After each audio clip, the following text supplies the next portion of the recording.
Looks like we're live. I decided to go a little bit early, just for grins.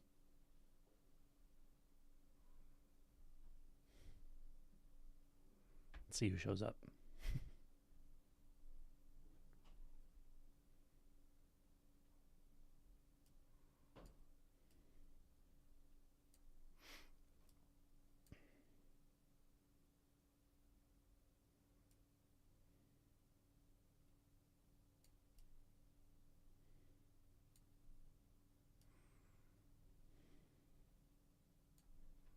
I think I'm going to record a video a little later with Josh.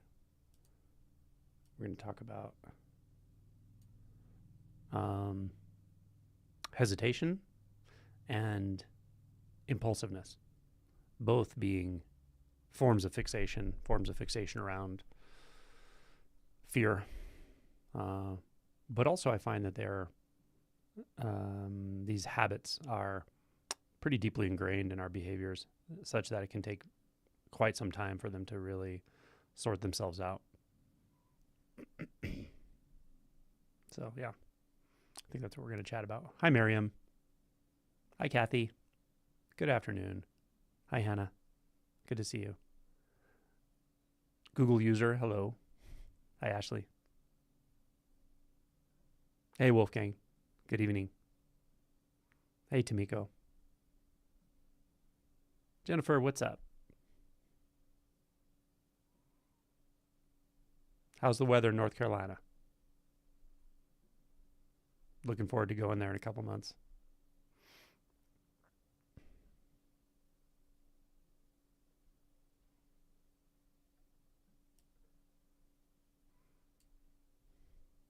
Dana, what's up? Good to hear from you. Denard, how's it going? So yeah, I guess it's evening in Europe, early in the morning in Australia and Asia, and it's about 1:30 p.m. here in beautiful sunny Colorado. Zero Pileski says, it's my first time, so please be gentle. Okay. I will. I'm usually pretty gentle. I'm not usually too aggressive and destabilizing people, but sometimes. Sometimes I do it on accident, and sometimes people ask for it. Literally ask for it. Hi, Elisa. I like the picture in your profile avatar thingy. It's so beautiful today. Just got back from a walk in the park. Oh, good.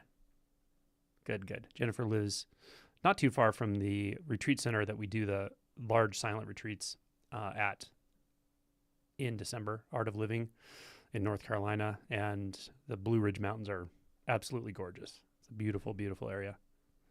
How am I? This is from Akshay. Doing well. Just ate a little bit of sushi. I'm feeling relaxed. Feeling affection towards my dogs that are down here by my feet. Cleo and Gamora. Chilling out down there. Feel heart open. Thanks for asking. Chanath, what's up?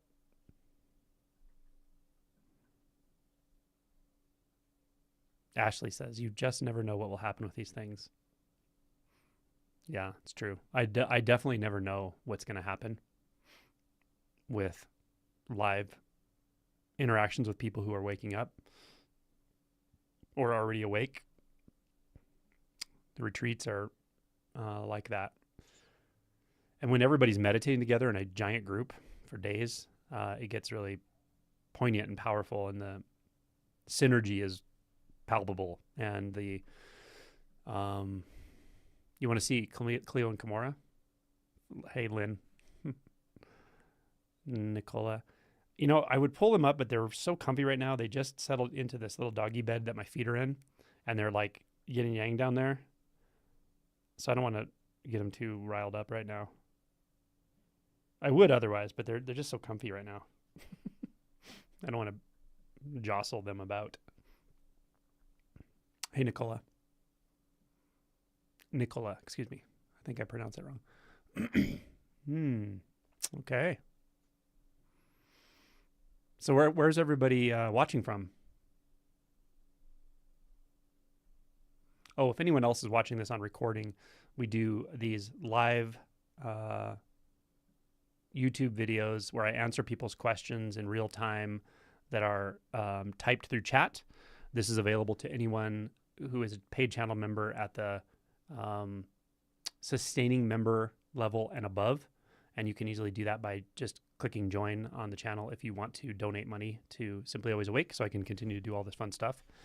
And the sustaining members and above, we do this once a month at least. Sometimes I've done more than one, but it's usually once a month. And then we do a double barrel non-duality every month where on Zoom, face-to-face, I'll interact with people and answer questions. And that one is also with a co-host every month, different co-host. So just so you know, that's what we're doing. That's how you find these. All right, I'm going to scroll up a little bit here. Jennifer says about 90 miles from, about 90 miles from Art of Living Retreat Center. And she's coming for lunch in May. Sweet. I'm glad to hear that you're going to be there for lunch. Lynn's from Atlanta.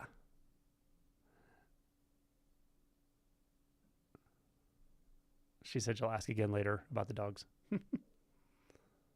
Ashley says the energetics at retreat are beyond words. And for me, that hasn't really stopped either. Yeah. Shanath is from Toronto. Akshay is from India. All right. Kerala, India. I'd have to look that one up. Kerala. Northern, southern. Vani, my assistant, virtual assistant, but she's like my administrator, does a lot of administrative stuff. Lives in India. She just recently moved from Delhi down to Goa. Quite a move, I guess. It's a good distance. Joe's from Montana. All right. Kathy from New Mexico. I love New Mexico. Zero is from Seattle. Google user from Germany. Hello from Germany. Milagros en Casas from Spain. Astrid. Tamiko from Ireland. Love it. Josh has such a good Irish accent. Josh can do a lot of accents. He can do a lot of impersonations of famous people. He's a trained actor, but he does an Irish accent really well. It's really fun to hear. Mary Beth from Murrieta, California. David and Elaine, hello, hello. Southeast England. Very cool. Very cool. Sue is from Charleston, South Carolina. Yeah, I'll see you there. Hannah's from Washington, middle of nowhere. Yakima, Washington. Cool. Akshay, South India. Okay, Southern India. Ashley from Saskatchewan, for those who don't know where I am. H Gardens. Hello from Queensland, Australia. Beautiful. Kent from Berkeley. Lisa, hello from Alabama. Oh, traveling to Spain. Okay. Kebab from New Jersey. RMG from Heidelberg, Germany. Lots of people from Germany. Cool. Dana from Heart and Eyes in Illinois. Beautiful. Light and Joy Designs in sunny Florida. Very cool. Florida's very sunny. Colorado's also very sunny. We are, I think, we're in the top 5 of all the states in the U.S. For the highest number of sunny days. It's sunny here most of the year. Even in winter, we get a lot of sunny days. So cool. All right. Anyone have any questions? Comments? Updates? Or they want to hear a topic? I'm open to whatever.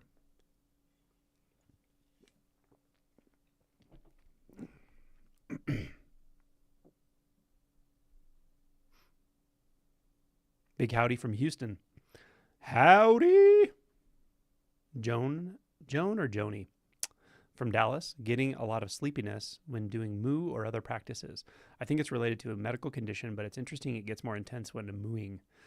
So this is not an uncommon phenomenon where, I'll just put it bluntly and say, like, call it the ego. Bluntly meaning just a way to talk about this, but the ego tends to sometimes can use sleepiness actually as a defense.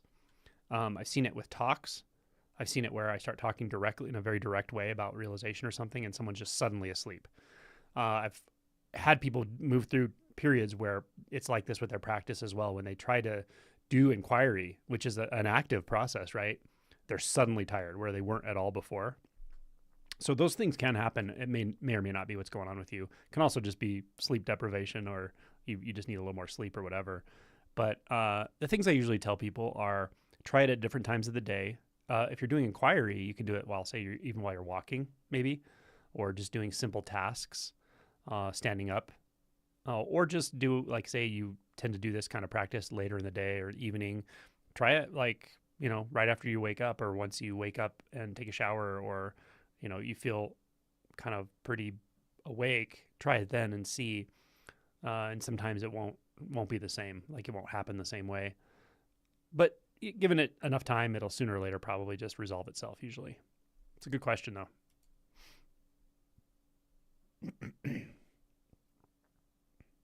Ashley says, I'm from one of the sunniest places in Canada too, although it's pure deception when it's -40 in the winter. Yeah. Right. Beth from London. Hello, Beth.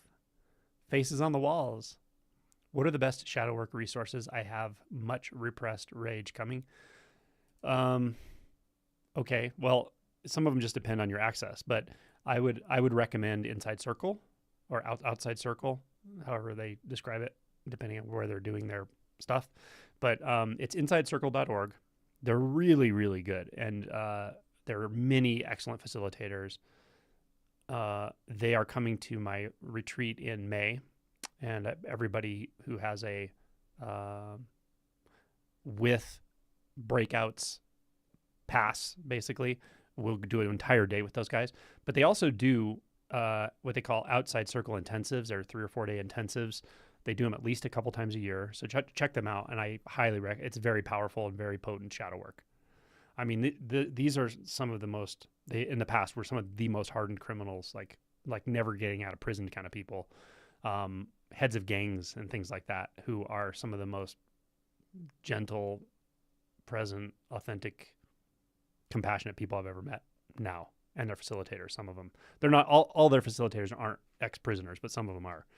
But they're really good at what they do. Really, really good at what they do. So that's probably the first thing that comes to mind. But there are so many modalities: TRE, PSIP, trauma therapy.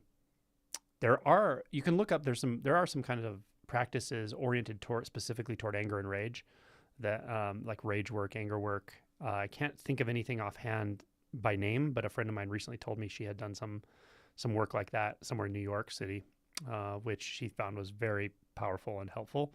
So there are also, group practices specifically around anger that you can do as well. The other thing about anger, though, is I really like to point out is that it's really a boundary emotion. People who have a lot of anger often have had their boundaries crossed, blurred, totally violated, and often as children. Not always, but often as children, they've maybe lived in an environment where they just didn't have their own boundaries, just weren't never honored. And so but because of the situation they were in, they couldn't use rage to do anything about it. They had to suppress rage. So that's a very common one, that common situation. So if you're feeling a lot of anger and rage, inquiry into where the boundaries are not being upheld, or are being violated now, or compromised on your part, or just where it's happened in the past, just to get some insight into this, into like what's really at the root of it. A lot of that is what I find. So that may be valuable, but I could talk for 2 hours on this topic. Check out my playlist, Emotion and Shadow Work, of course. And I probably have some videos that are titled Anger. You could search on my channel for anger videos under the term anger. So those are some resources to get you started for sure. Thank you for the question. All right. This is from someone that actually has no username, which is kind of fun. It's called -- working on first fetter, looking and not finding no I. Any thoughts? What do you find? not finding no I, well, that's kind of a double negative, right? Can you really find the absence of something? I guess the question really is, do you feel like there's an I? Do you feel like there's a self? Do you feel like there's a me and it feels real to you? If that's the case, then what form is it taking? Look for it right now. What do you find? If that helps. That would be the simple instruction to start out, and then see where that gets you. Okay, this is from Aish Gardens. When resting back into open awareness, I question whether the self is doing the focusing instead of merely resting.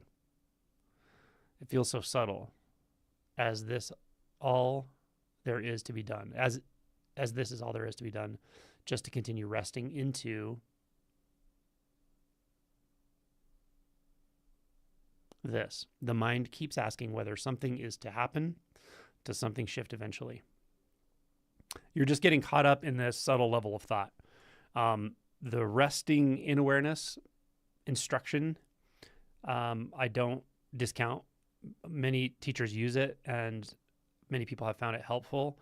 I don't find it helpful personally in the way I work with people generally, because it can kind of lead to this. So there's this subtle level of thought that's going on, right? Because you're wondering, like, as you said, I question whether the self is doing the focusing, and so forth. So I think some of this, even though it may be after the practice that you're thinking about it, I'm guessing some of it's sneaking in even during those experiences, right? Which is not surprising, because to sort of rest back in awareness, even the word back kind of gives you a clue. There's a sense of pulling back from experience and pulling back from thoughts. So that in the worst form, it can be like intense dissociation. In the subtlest form, it's subtle dissociation or just slight dissociation. And dissociation isn't something that isn't already happening all the time, because it is already happening all the time. That's what mind identification is. So it can actually accentuate, or maybe if it doesn't accentuate, it can break everything down to just the final subtle dissociation without actually having an awakening, right? So this is just my view, and why I don't use that kind of pointing generally, because it can lead to this where it's like, yeah, there's a subtle layer of thought going on, but I don't know what to do about it, or whether I should just continue to rest in awareness, or is it a focus thing? Should I focus less? Should I have a wide open focus? So what I would say is, honestly, try something different. Just try something different. Or even if you do this practice sometimes, do a different practice other times. Try natural meditation, for instance, right? Where there's no goal at all. There's not a goal of awareness. There's not a goal of anything. My book describes that. I have videos on it.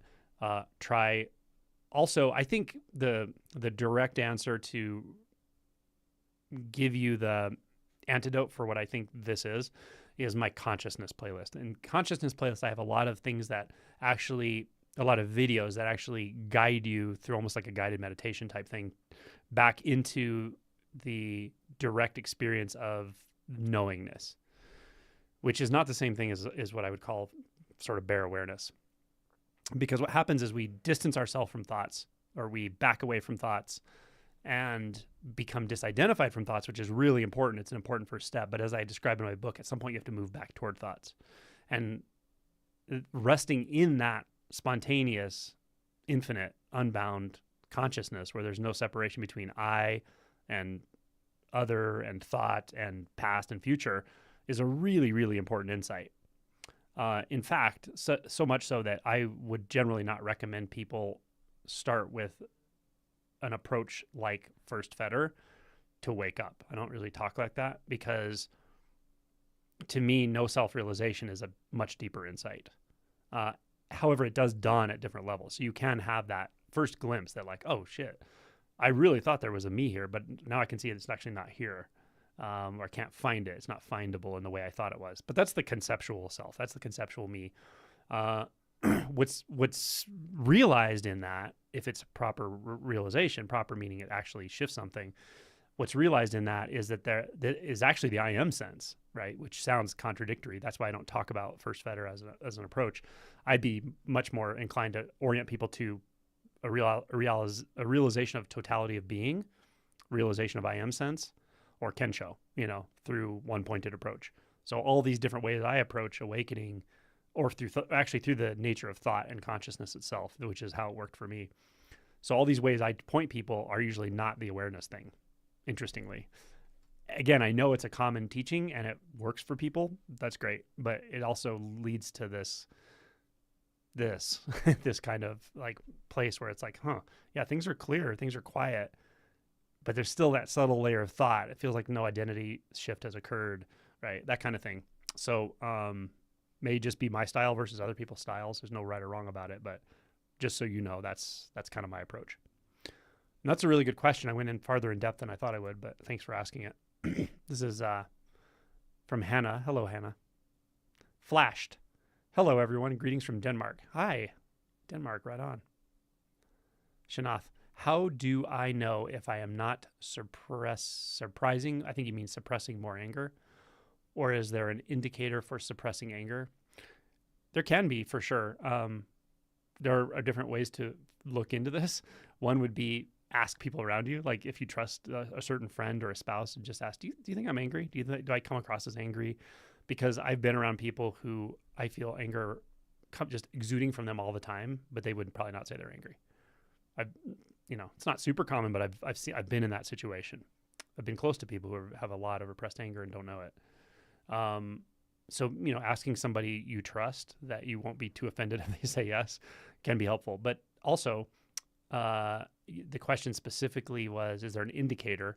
One indicator I find often, not always, is anxiety and panic. Anxiety and panic tend to be, not that they're masking necessarily, but they're maybe side effects of repressed anger. So it has something like that fear of loss of control, right? That you get in the anxiety state and the panic state. And anger, again, is a boundary emotion. If your boundaries have been crossed, you feel like you don't have control in the usual healthy way of talking about agency as a human, right? So those are a couple clues.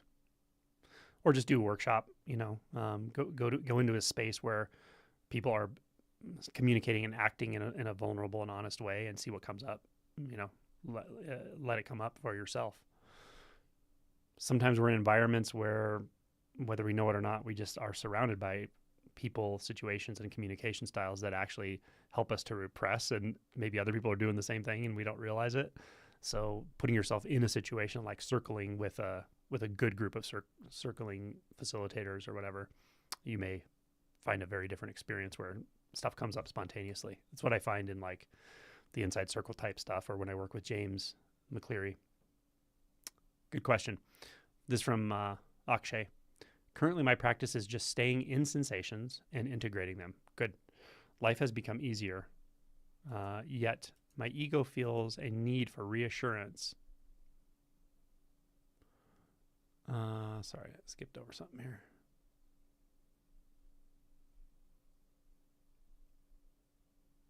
Yet my ego feels a need for reassurance that I am on the right path. It feels very confusing too. Staying in sensations, you're feeling some confusion and some sense of needing reassurance.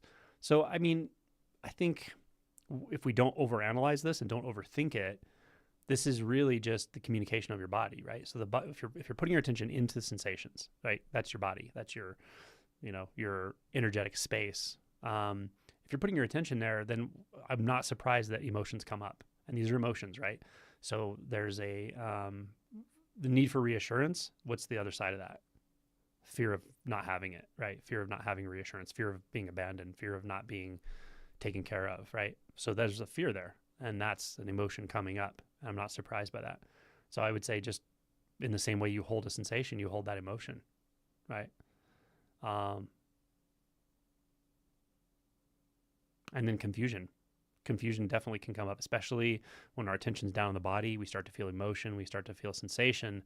The mind is going, okay, what do I do with this? How do I put it into a box? How do I put it into a storyline? And if we're, in a sense, we've bypassed the mind, right? This isn't spiritual bypassing. It's kind of the opposite, where we're bypassing the narrative, going directly into the sensations and emotions. Then the mind that's trying to turn that into a narrative to keep itself afloat to keep a little distance from the experience is confused. It doesn't know what to do here. And that's not a bad thing. So in the same way you can feel into the experience of, let's say, fear of abandonment, fear of not being reassured or whatever, you can also feel into confusion. Oh, this is what confusion feels like, right? Notice the pattern of sensations in the body when confusion is here. Notice the way the mind moves. Notice the way consciousness feels when there's confusion. Does it get stirred up? Does it move faster? Does it feel tumultuous? But just take it all in and just feel it. You know, if that's your primary path, then you can also do that, right? With anything that comes up. Good. I like that. JB. I've had a couple of moments of pure beingness lately, but it doesn't feel as if I did anything to get there. Okay. Do you have any pointings that might help me orient there more often? This is tricky because I don't want to give you something because you're finding your way there intuitively. And if I give you something, there's a good risk that it will turn out into a doing that will pretty much have the opposite effect. I would say rather than a doing, just try to cultivate openness. I mean, you could say that's a doing, sure, but just try to cultivate openness for no particular reason. Openness to everything around you all the time, all day long.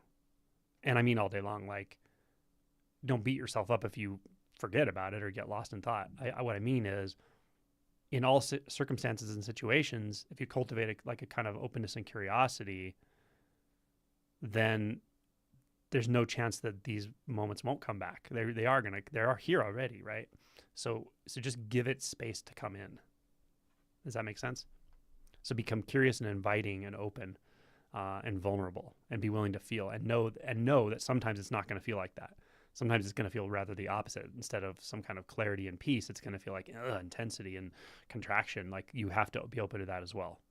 That's the best thing you can do. Hey, Autumn. Good to see you. JB, feels like threading a needle. That was the end of the last question there. This is from Marjoleine. Marjoleine, I like that name. Hi, Angelo from the Netherlands. Hello. Dahlia from Sweden. Hello from Sweden. Got some European representation here. Northern European representation. Okay. Bears without ears. Hello. Nomi from Belgium. Hello. Zainab from London, UK. Hello. Alex from Switzerland. Very cool. You guys are staying up late. Thank you. Jennifer, last few months have been like deep despair, no escaping, confusion. Shit literally brought me to my knees in one moment. After months of struggle, nothing left in me to fight. Felt a release. Good. Those are tough times. Usually when you're kind of steeped in this path as you are, Jennifer, even when it's that heavy and dark, there's something in you that just knows, okay, this is just how it has to be. Like, this just has to be felt right now.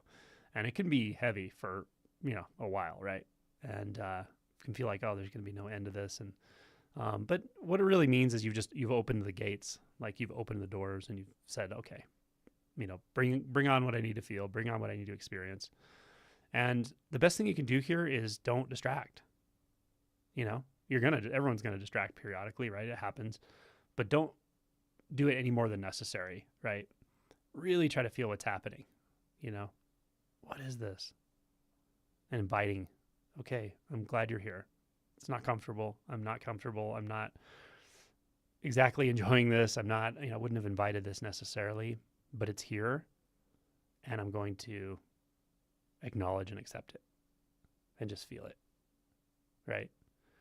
That's really the best you can do in these moments, I think. Sometimes a little inquiry can be helpful too if something feels contracted or stuck, like opaque, like there's something I'm not quite seeing about this. Inquiry can be helpful, asking some questions. What is this? Or what am I not fully seeing here? Or what am I not wanting to feel? But often it's just this intense release of emotion that has been repressed for a long time through no fault of your own at all, just through habit, through nothing but habit that we learn from others. And we all teach each other all the time how to suppress emotions.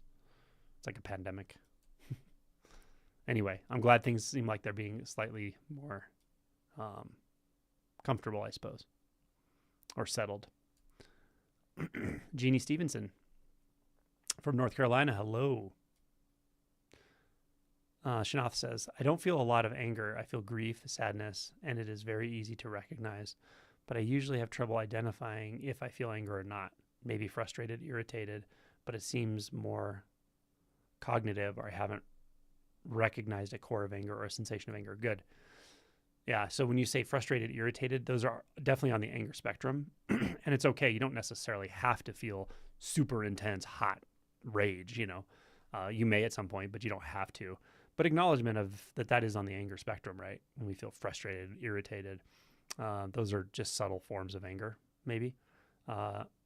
Perhaps there's a little repression mixed into frustration and irritation, impatience, irritability, right? I'd say, yeah, there's a little identity mixed into those probably. They're not quite as pure an emotion as rage is.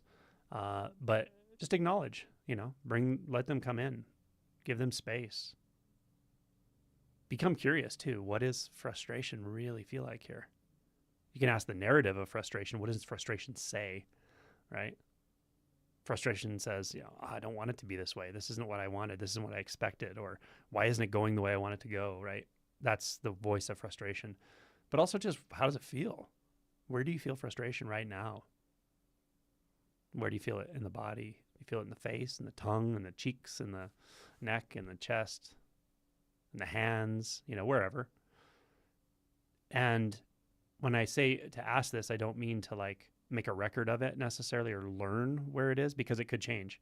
It's more just using those questions to tune more deeply into subtle energies. And that's really helpful, I find.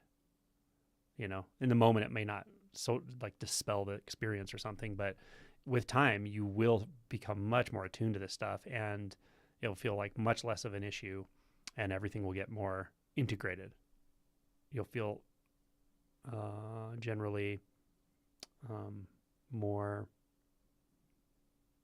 I don't know how to say it. There's just more intimacy with all the emotions, meaning they're not so problematic.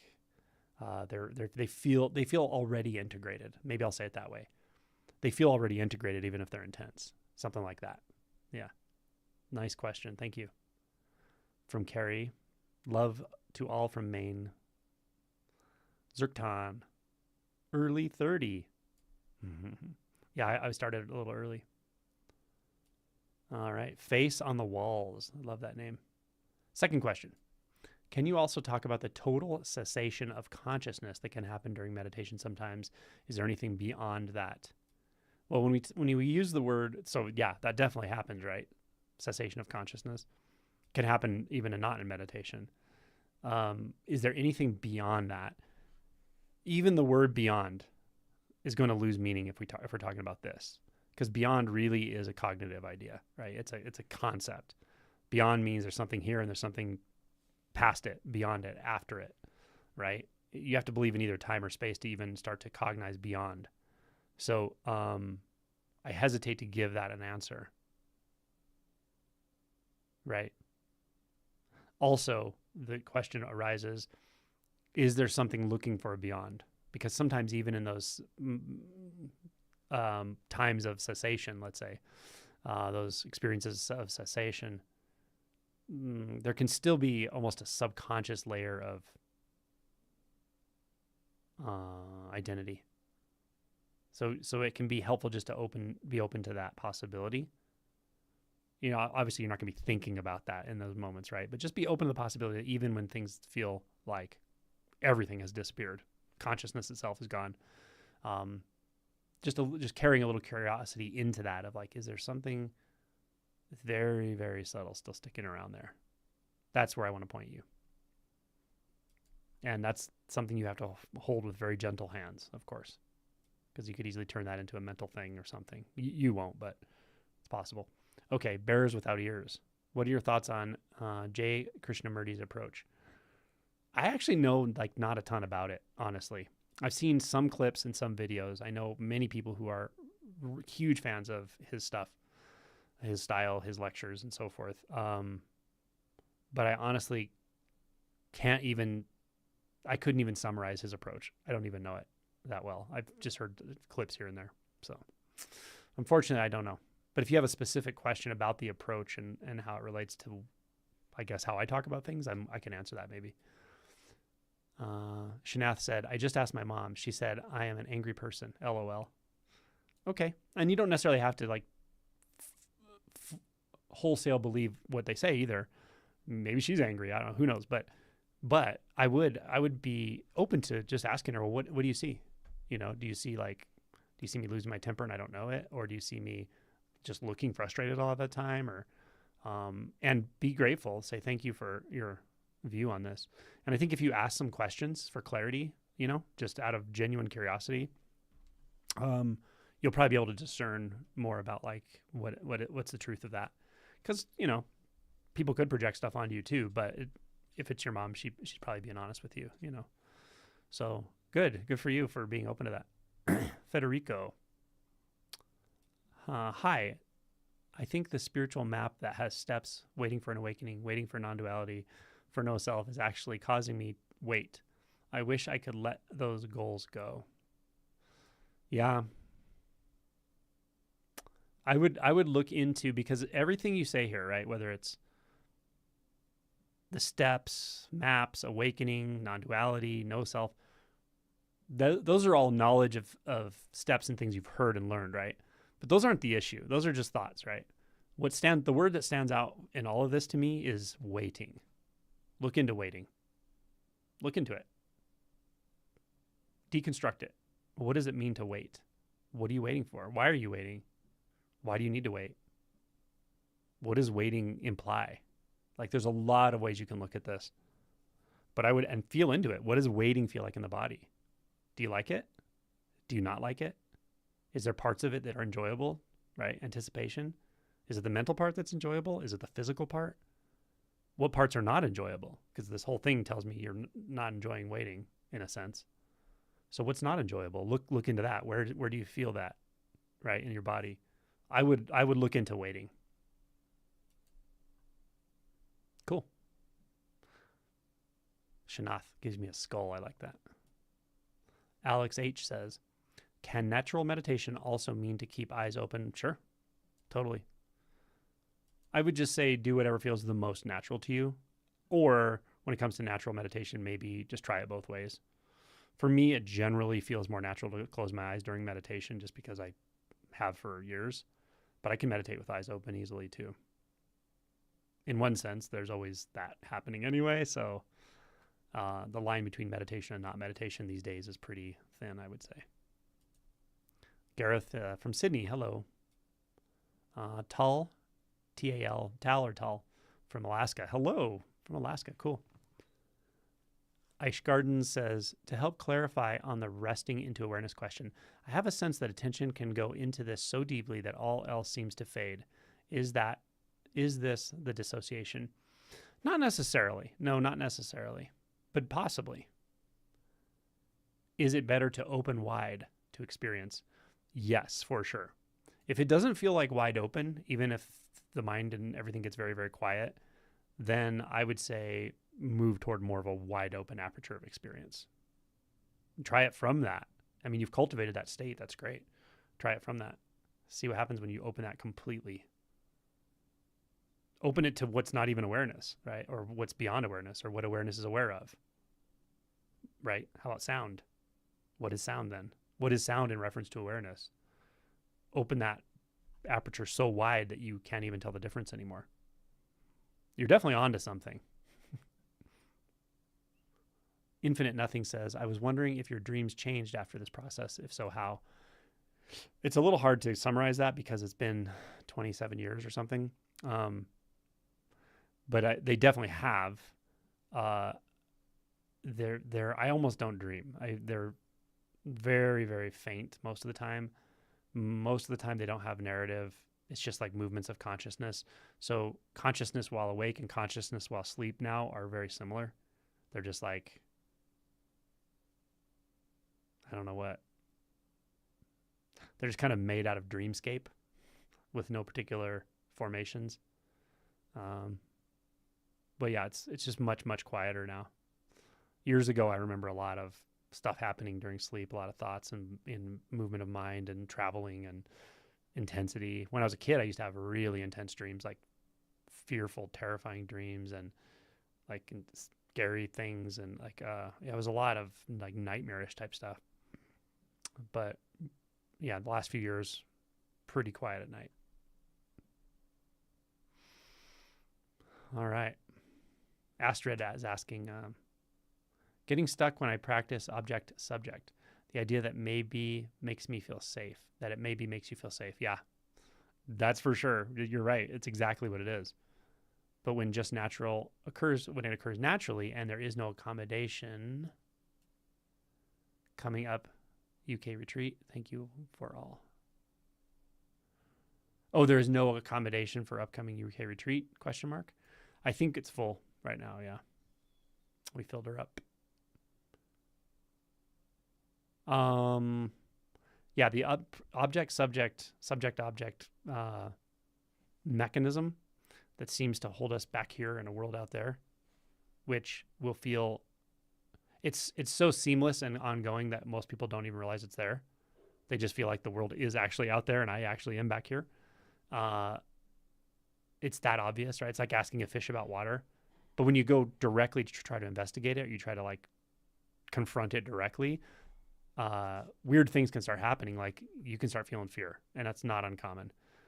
It will go away. I mean, it's not like you're going to have that every time, but it can be surprising how much there is, because it feels like it's not true at all. This is not true in any physical way, but it feels like my ability to come back into here, to go into mind, to go into thoughts, to go into narratives, to regroup somehow.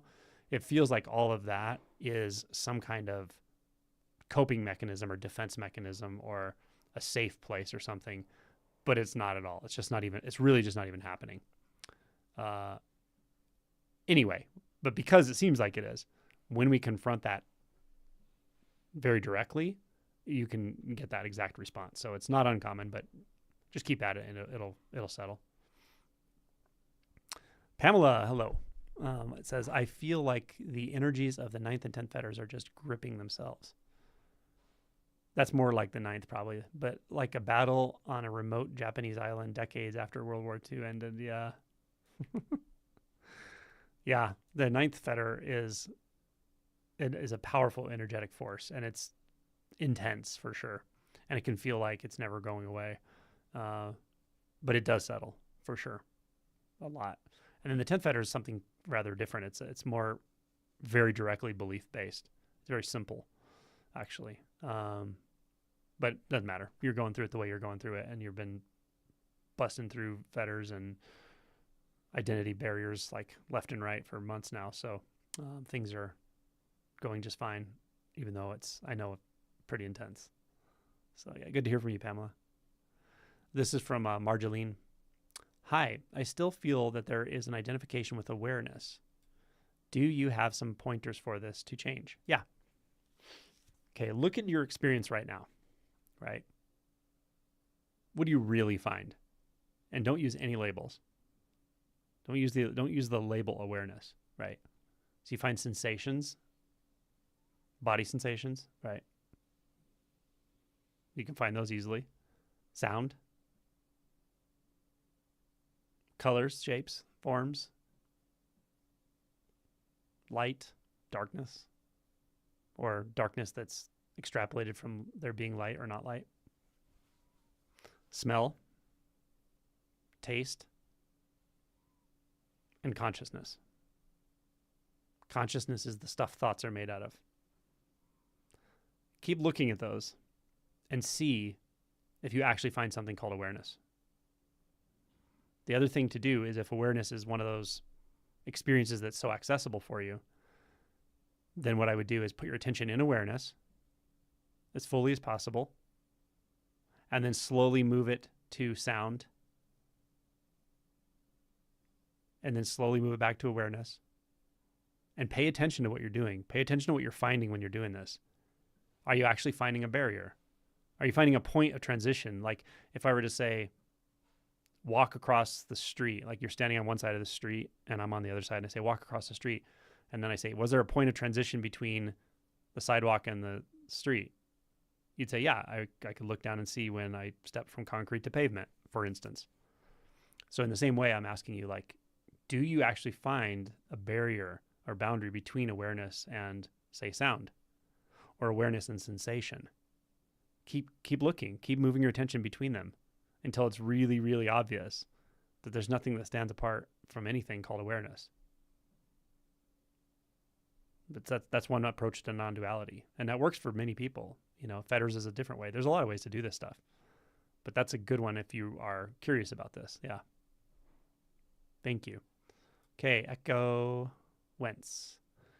The feeling right now is I don't want to do any of this. Could that be resistance? Sure. Yeah, I don't want to do any of this. Let's all feel into that. Everyone watching, I don't want to do any of this. Any of it.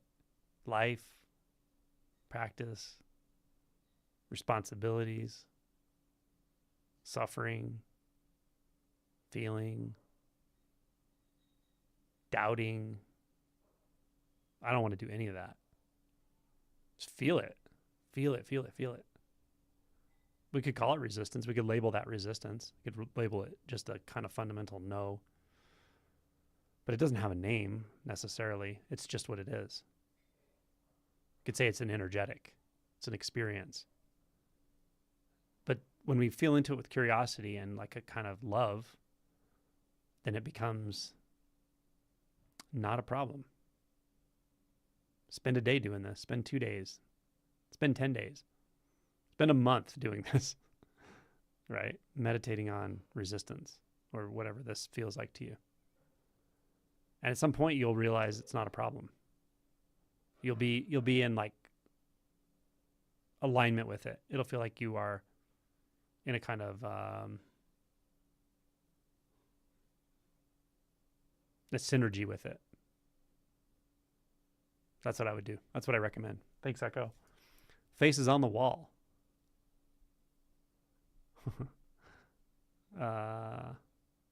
They're laughing at what the Bears Without Ears said. Kebab. Is one-pointed approach basically noticing thoughts and coming back to this over and over and over again? I would say it really depends what you mean by this, but if it's a one-pointed approach, then there's nowhere to come back from. You're not coming from one thing back to another and back and forward. It's actually collapsing that. That's what one-pointed means. You're collapsing all plurality of experience of any kind. Awareness from sensation, from thought, from practice, from washing the dishes, from going to the bathroom, it's all literally the same doing. That's what one-pointed is. So it's kind of the opposite of what you're saying, actually. This is from Cecilia Titus. That's a great name. From Mount Morgan, Australia. Hi, Cecilia. Julia from Germany. We got so many German people here. Well, people calling in from Germany. I assume you're German. This from Tal King. Sometimes blissful joy comes in and it feels uncomfortable, body energy-wise. Resistance? How to withstand the body sense of incredibly high joy. Right? There are people here reading this who are probably like, that's a good problem to have. But I think you make an important point, and that is we actually resist happiness as much as we resist unhappiness. You know, we think there's negative and positive emotions, which is such a misleading way of talking about things, because the idea would be that the negative emotions are, I don't know, fear, anger, jealousy, something like that. And then the positive emotions are happiness. Like we're going to move away from the negative ones and toward the positive ones. But what I find is when you really look closely, you'll see that we're actually afraid of intensity of emotion of any kind. Right? That's where the resistance is. The resistance is actually to living fully in the sensation field, which has a really wide bandwidth. That's the fact that it has such a wide bandwidth is why the mind just can't get around it. It doesn't know what to do with it, right? And so I see people repressing joy all the time. All the time. It's very common. So in the same way I described the previous question about looking into resistance, do it here, right?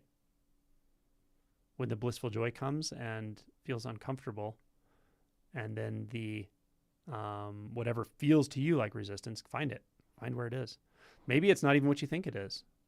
Don't conclude that it's anything specific, right? Maybe it could even, you might even find it's continuous with the joy, but you got to go to it, right? You got to really go to it. So many of these questions are coalescing, just like the ones with awareness and that which it's aware of. Go to it. Go to that experience. If it feels uncomfortable, if it feels dysphoric, if it feels like a problem, that's great. That's telling you, look here. So just go to it. Fully put your attention into whatever resistance seems to come in concert with that joy. And see, maybe they're not even two. Good questions today. Shanath says, I just recognized what anger is. My mom was saying something provocative, then immediately, boom, anger. I am trying to shove what she is saying away by hesitating and blaming. Good. Good.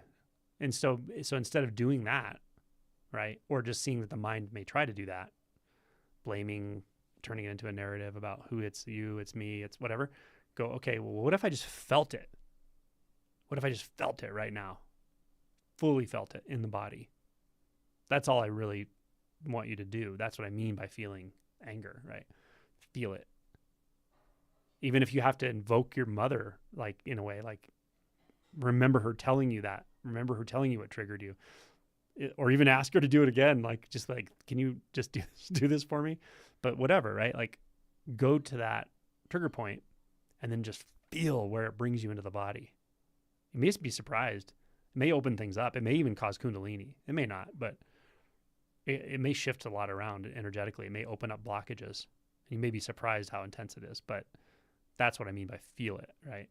Let that anger have space in your body. Let that anger have some place to move within you. Nice work. Tell your mom thanks for helping us out here. I think your mom is the MVP of this live. So next question is from Tal King. The thought is, I can't handle this. Yeah, you're right. And again, like I said, we have a wide bandwidth of experience, and the mind will never be able to get it wants to understand and put it in a box. It wants to get its little hands around everything. And you know what I'm saying? Like it's such a vast experience, the body, right? The body sensation is so vast and so powerful and poignant and potent.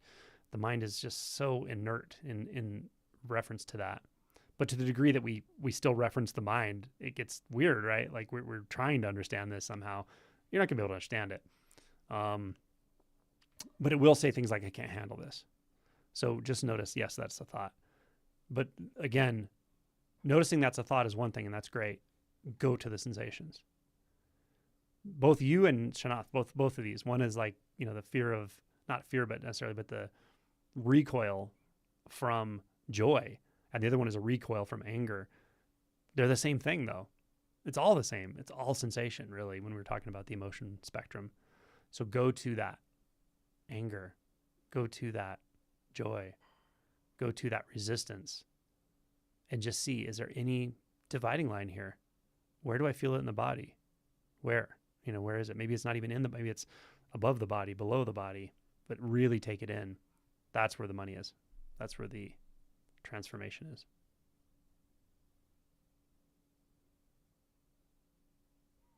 Akshay says, I feel less separation most of the time and just feel like sensation in empty space. And there is a lot of curiosity. Yeah, I think you can collapse that duality between awareness and sensation more, but I think you're doing it already. But the sensation in empty space, look into that. Is there actually empty space? Is there empty space standing on its own? Is there sensation standing on its own? Or are they interdependent? Or are they just like the same, right?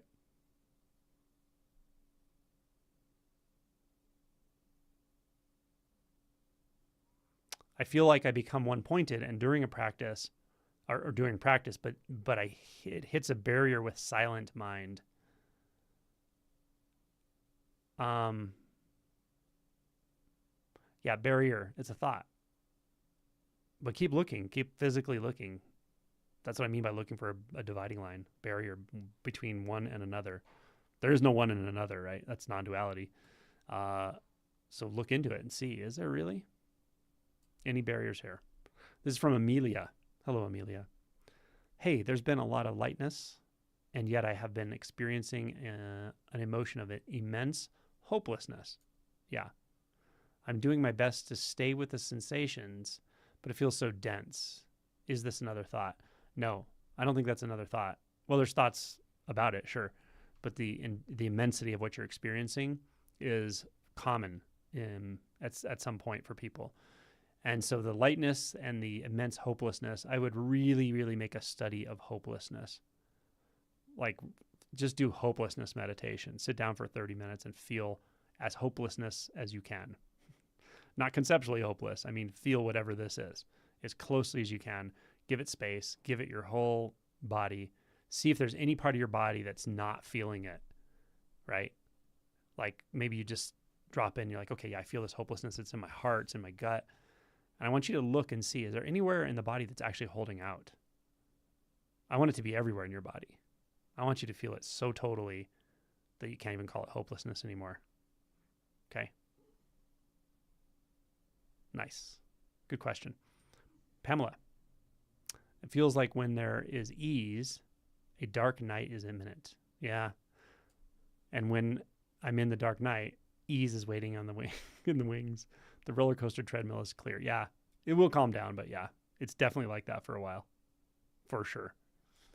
Akshay says, a difficulty I face is that at times my mind blocks out compassion and dial the suffering up. That's okay. I stay with it, but it becomes so uncomfortable running out of time. Feel. Okay, couple things. One is, don't worry about it blocking out compassion. Don't worry about that. For now, you don't need to make yourself compassionate or preserve compassion. It's going to be a natural effect of being present, but it will wax and wane, so it's okay. That's first. Second, when you say I stay with it, it becomes so uncomfortable running out of time. Feel. When this is happening, I want you to really look at those subtle thoughts. I mean, I know this isn't thought. This is a very direct experience, obviously. But just notice especially the time thoughts. The time thoughts are so uncomfortable. They add so much discomfort to this unnecessarily. So just notice, like, running out of time. What if that's not true? What if there's just no time? What if there's no way to run out of time? What if running out of time is one single thought and there's just no such thing as time? What if every time is right now? What if I have all the time right here? What if eternity is actually the case? Eternity meaning this isn't in time. This has nothing to do with time. Now you have all the time in the world to feel this. That could change everything for you, right? Really look into that. Nice, good comments today. Kate, how can you approach the fear of feeling overwhelmed? Okay. Like having too many responsibilities and the panic of taking on too much. Okay. The key to this, I think, Kate, in my opinion, is seeing that it's not about what you think it's about, which is good news, right? Because if it is what you think it's about, then we have to manage all of this stuff, right? Life and responsibilities and the unknowable future and what other people are going to do because they're unpredictable and what you're going to do because you're unpredictable. Like, we never know what's going to happen. And there's so many things going on around us. Like, we have busy lives, we have full lives, we have all these interactions and relationships and duties and responsibilities. If you had to manage all that and understand it all and know what it's all going to do and predict all of it, if you had to do that to be satisfied and settled, we'd be fucked. Like, there's no way that's going to happen. But the good news is it's not actually about that. The good news is the fear of being overwhelmed is what it's about. And you can directly get to that. You can get directly to that fear. And you can even get to the overwhelm and experience that as well. So I would start there. I would start by going right into that fear. Because when you feel full on fear and then you feel overwhelmed and then you make it through the other side, and sometimes you have to do that a few times. And I mean truly feeling the fear, and I mean truly feeling the overwhelm. When you go through that, none of this other stuff is going to be a problem for you. You won't feel fearful about the next thing that's going to happen or your responsibilities or whether you're going to be healthy enough to take care of your responsibilities or what that person thinks and whether your partner's cheating on you. Like, all these things that come up in the mind, right? None of that shit's going to bother you anymore. It's the not accessing as fully as possible that core fear. Does that help? Tell me if that resonates. Okay, this is from Akshay. How can I proceed with compassion? Without compassion, it becomes very difficult. Or should I stay with the feeling of not being able to access compassion? Yeah, I mean, yeah, for sure. If that's where you're led, then go there. But again, the compassion thing, it's like, it sounds like you're using it as a yardstick for yourself to judge yourself. I really don't think you need to worry about it. You know, the more people wake up, the more compassionate they are, is what I see. Now, I've even seen people who are very sensitive, very empathic, but aren't awake.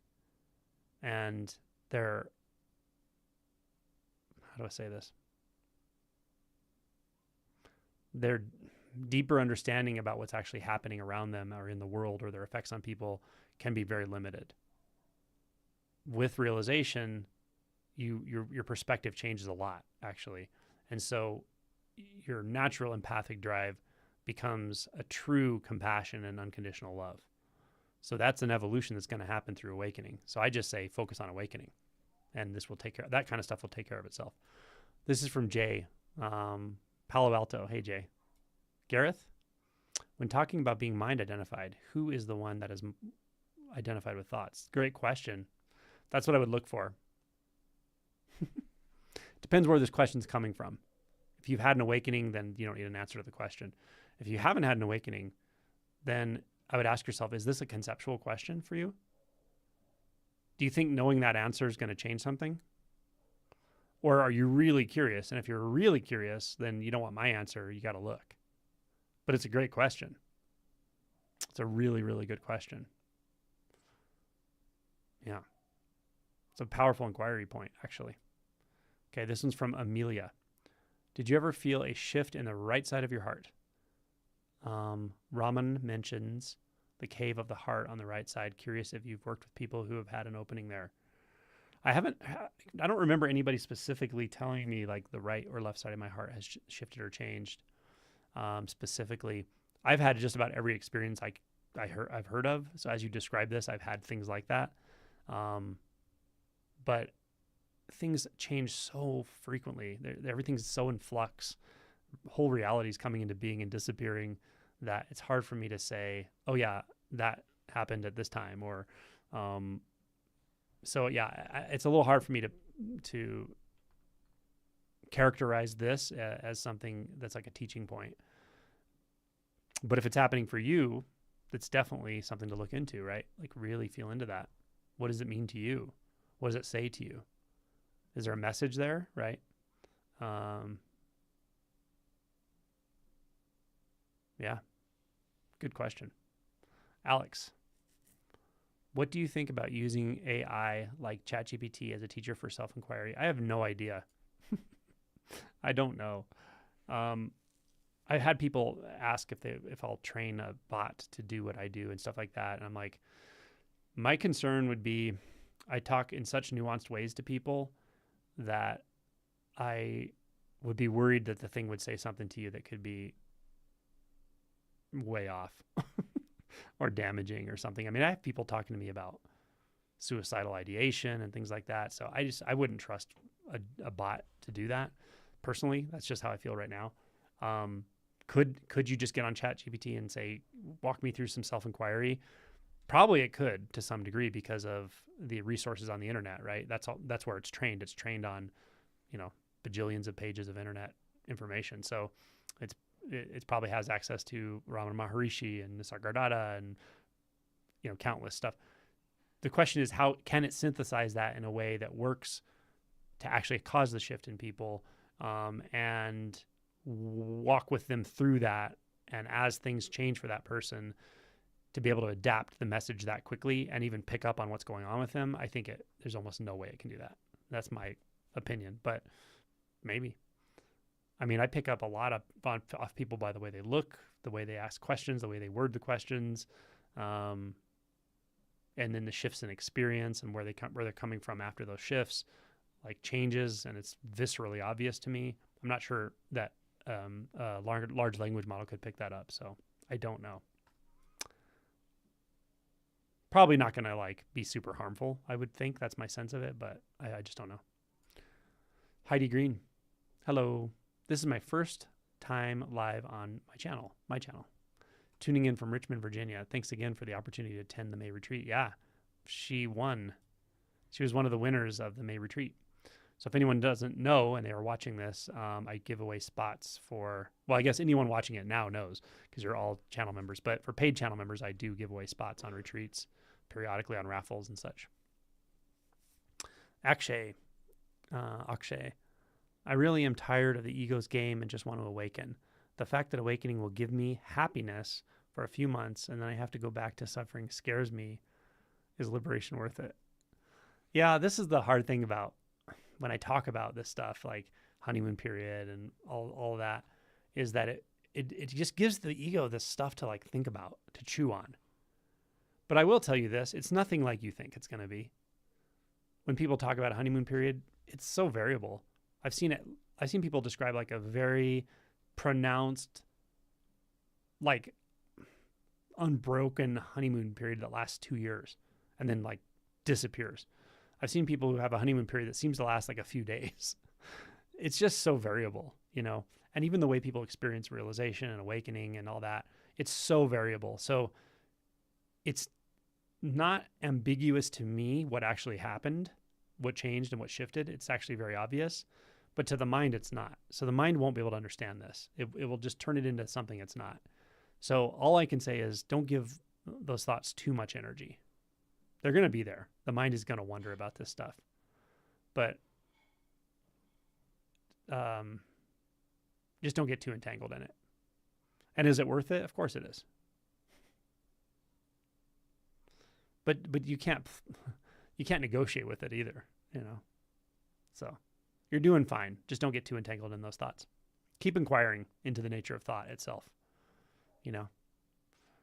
Okay, it's from Monique from Florida. Hello. Giggles McGee says, can you point more to how to see resisting resistance and resisting the nervous system response to resistance? It's starting to become more distinct, but some pointers would be great. Thank you. Yeah, I am inclined at this moment to say, do be aware that what you're usually actually resisting is thoughts. That's something that surprises people sometimes when they realize it, when they see it. And it can be a big aha moment. It's like, oh my God, I'm actually resisting a thought. I'm not resisting the world because I don't even know what the world is. Like, I don't, you know, I'm resisting thoughts about the world. This is why I harp on unbound consciousness so much. Like, no, harp on it. I really encourage it. I really encourage people to develop that practice, especially later in realization. It's so critical because otherwise we can still get entangled in thoughts. And this belief that, oh, I'm resisting life, or, you know, it can be so confusing until you realize the only thing that can resist is a thought. And the only thing that thought can resist is another thought. That's all that's happening. So that's what I would say is just notice that the only thing you really can resist is another thought. But that has a feeling to it, has a sensation that's associated with that occurrence. That's the mechanism. So knowing all that, seeing it in real time is helpful. Okay. Jennifer Santos. Congratulations, Heidi. Yeah, I was happy that she won too. Monique says, post-realization shadow in full force, although I do feel like I'm not avoiding it anymore. Good. That's a really important moment of transition when it's like, okay, I'm along for the ride. Let's do it. It sucks. It's not fun. It is what it is. It's confusing, disorienting. It's not on any time frame I want it to be on, but here it is. So be it. Let's do it. That's where you're at, and that's good. Yeah, it's really good. Yeah, I'm happy for you. Yeah. Ashley says, I like eyes closed during meditation because I find it so relaxing. Yeah, me too. Amy Behrman says, I am tripping. Accessing jhanas during Goenka course, accidentally sensations, so exquisitely subtle. feel I'm missing opportunities to go all the way through given strong concentration. Advice re how to use this skillfully while I have these 8-hour days to meditate. Well, I know what those Vipassana retreats, you're supposed to do what they tell you, not what I tell you. But I also know that there's a lot of body scanning, right? Let's see here. Let me see if I can understand your question fully. I guess my question to you, Amy, is what do you actually want? What is this about for you? That's what and if you don't know, then that's your question. What is this really, really about? And if your mind says, well, I want to feel better. Okay, that's fine. What's underneath that? Well, I want to be out of fear. Oh, that's better. Okay. What is the fear of? What do I want? What do I really think will be there if I'm free of the fear? Whatever, right? That kind of inquiry, like, what do I really want? What am I trying to do here? That's where my mind's going as I'm reading your comments, but I'm happy for you that you're in that space.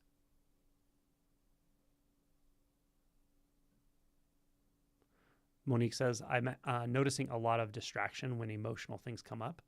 There's a feeling of wanting to do something else, but it's noticed, so it feels like I'm feeling more now and allowing it. Good. I think what you're describing is that point of maturity. I made a video about this recently where you realize like the cost of distraction is too high, especially when you're feeling a lot of intensity. It's like, yes, I can distract. Yeah, sure. But let me just feel this. You're still going to distract periodically and whatever, but not adding unnecessary distraction, and then making a practice of non-distraction when you're feeling intensity, when you're feeling a lot of moving through, just being like, okay, let me just see, I can't even fully track this, but I can choose not to distract. And I think that's what you're saying. And that's an important point of maturity. Sometimes I liken it to the 6th ox herding picture where the guy, little ox herder, gets up on the bull finally, right? He found the ox. He discovered the ox. That's like awakening. Then he tamed and trained the ox. That's like some shadow work, a lot of the shadow work inquiry. But now all of a sudden he's up on the ox and he's playing his flute. But he's actually riding it backwards. He's looking back. So he doesn't even know where he's going to go now, right? So that's kind of like the mystery of it all. You're on this ride and you're just going. But what does he do? He plays his flute. He's like, I can't get off the ox. I might as well play my flute, right? Gareth says, consciousness while awake and consciousness while asleep are very similar now. I thought it was the one thing that never changes anyway, whether awake or asleep. Well, when you're asleep and when you're awake, is the nature of your conscious content the same, unchanged? What do you think? Most people would say it is definitely different. Like when you have fantastical things happen in your dreams, time is nonlinear. Like it seems very different for many people, right? That's, I would say, common perception. The nature of consciousness is always just what it is, right? But that doesn't mean that's in your experience. Just like you're Buddha, you're already Buddha nature, but it doesn't mean it's in your experience, right? That kind of thing.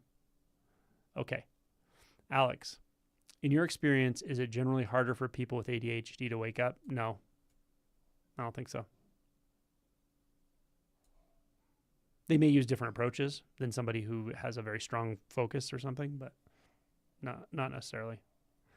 What makes it harder is negotiating. That's what makes awakening harder. Cecilia Titus, does mu work in ordinary life, or do I need a sesshin? It's very hard to mu all the way while working with everything. It's never going to be as easy while you're working as it will be on the mat, but you don't have to be in sesshin. You can definitely, I wasn't, you can take it very deep in even a short moment of meditation when you're really full on about it, right? When your heart's really in it. And that means you've let go. You have to let go into it, right? There's the positive side. Positive meaning like your energetic is going towards something, towards mu, into mu, cultivating Mu, but there's also the negative side where something's letting go of your life as you knew it. Maybe that's the part we don't talk about as much, but how does Mu become so full on? Well, you have to let go of everything else. So, but how long does it take to let go of everything? 1 second? Half a second? So it's really about surrender and non-negotiation, as I was saying above here. Good questions. Ice Garden says, when doing closed eye meditation, I get strange sensation that my vision is trying to focus off center behind the eyelids over and over, like the darkness is moving. Feels rather disorienting. Yeah. You could try with like your eyes just slightly open. Sometimes that helps. Jeannie Stevenson says, would you say that unbound consciousness is the same as what quantum physics calls the unified field? Well, I do know a little bit about quantum field theory. And I would say that the description of the mathematical model of a field, and in quantum physics, at least at this point, I don't think they really have delineated an actual unified field. They've delineated multiple fields that interact and so forth. But anyway, that's neither here nor there. The experience of a field and the description of those mathematical models jives very closely with my experience of both unbound consciousness and non-dual clarity.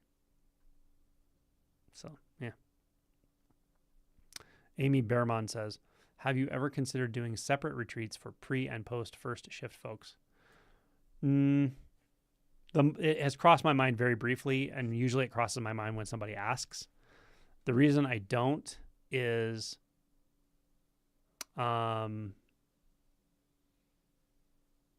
because, well, first of all, it's just adding extra retreats. But also because what I find is when, how do I say this? My sense is when people ask this, I think they're misperceiving a little bit about how all this works, meaning like maybe they've already had an awakening and they're like, oh, I don't want to hear about the stuff before awakening. I just want to hear about the advanced stuff. But what I find is people who really are advanced, not advanced, but people who are really beyond the self-structure, like deeply, deeply realized people, they find what I find, and that is that it's just as helpful, interesting, energetically meaningful to talk about the most basic stuff as it is to talk about non-duality, because there's no separation. So I think people after awakening can actually benefit a lot from the basics, and to overlook that could be a mistake. So I think that's, I haven't never verbalized that, but that's probably my instinct about it. Good question. Bears without ears. What are the causes that lead to the arising of the self? What is its nature? Okay, that sounds a little conceptual to me. Like, where's that question coming from? What are you going to do with that answer? Like, if I give you some information about that, right? If I were to give you information, what are you going to do with that information? Is it going to help you? In what way will it help you? Yeah? Okay. But I mean, if you want just information, you can also read about it in the suttas. Read about the chain of causality of dependent origination and so forth. From Jeannie Stevenson, my teacher said once that science is discovering things that the Buddha was saying 2,500 years ago. Pretty much. I would agree with that. Specifically, like theoretical physics. Amy Behrman says, if you ever do, dearly hope by then that I'll be the latter. Aw. Yeah, it's a really big misconception that like things are so different after and before and all this. In one sense they are, and in one sense they're not at all.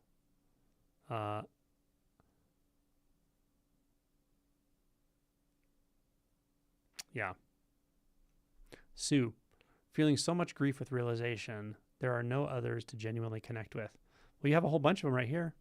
There's also a community locator, FYI. It's all emptiness dancing. Sometimes it's intense grief, but also interspersed with uncaused joy. What a ride. It is a ride for sure. It does change the playing field as far as like relationships and how we approach them and the meaning of them and what we use them for, and how much we think we're going to get out of them. And all that changes so much with this wild and wacky process. All right. Let's see here. Where am I at? All right.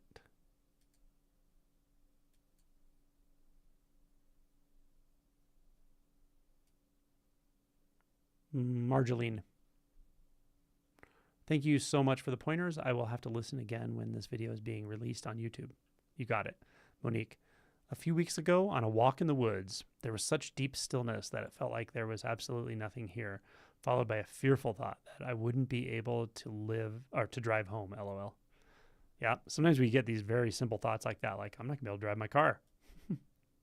Justin says, can you talk more about the 10th fetter, how to let go of beliefs? Oh, where are we at here? Sorry. How to let go of beliefs when you don't really believe the beliefs anymore. Just see how they're functioning in your life. Look at them behaviorally. How are they modifying your behavior? How are they affecting the behavior and the way you move through the world and the ways you interact with other people and the ways you interact with yourself, but mostly with other people? I think that's really the key. That, yeah, at some point you just see all beliefs are like, I don't have any beliefs, and that's true. And yet the behavioral momentum and habituated stuff that we carry around with us will definitely give you clues as to what belief might be lurking in the shadows. Yeah. So that's kind of the way I'd say it. It gets very subtle though, for sure. And that's a really good question. Nomi, the visual field has been opening for me. And as wonderful as it is, it's also disorienting and tripping, like floating. Yeah. I touch the ground and I don't. Everything merges into each other and yet clear.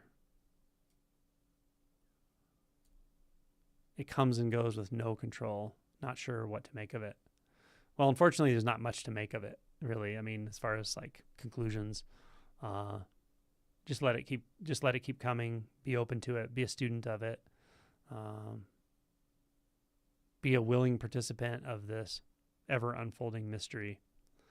And it tends to come to a nice place, tends to settle nicely. But you're in a big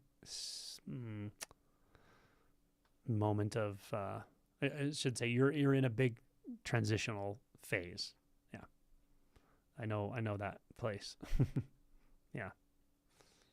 Shanath says, any advice on why it feels more non-dual outside than inside? Resistance isn't there and much more open to everything. I don't really know. Who knows why we're hooked up the way we are and what we take reference from and what we don't. I think partially it's that the mind constructs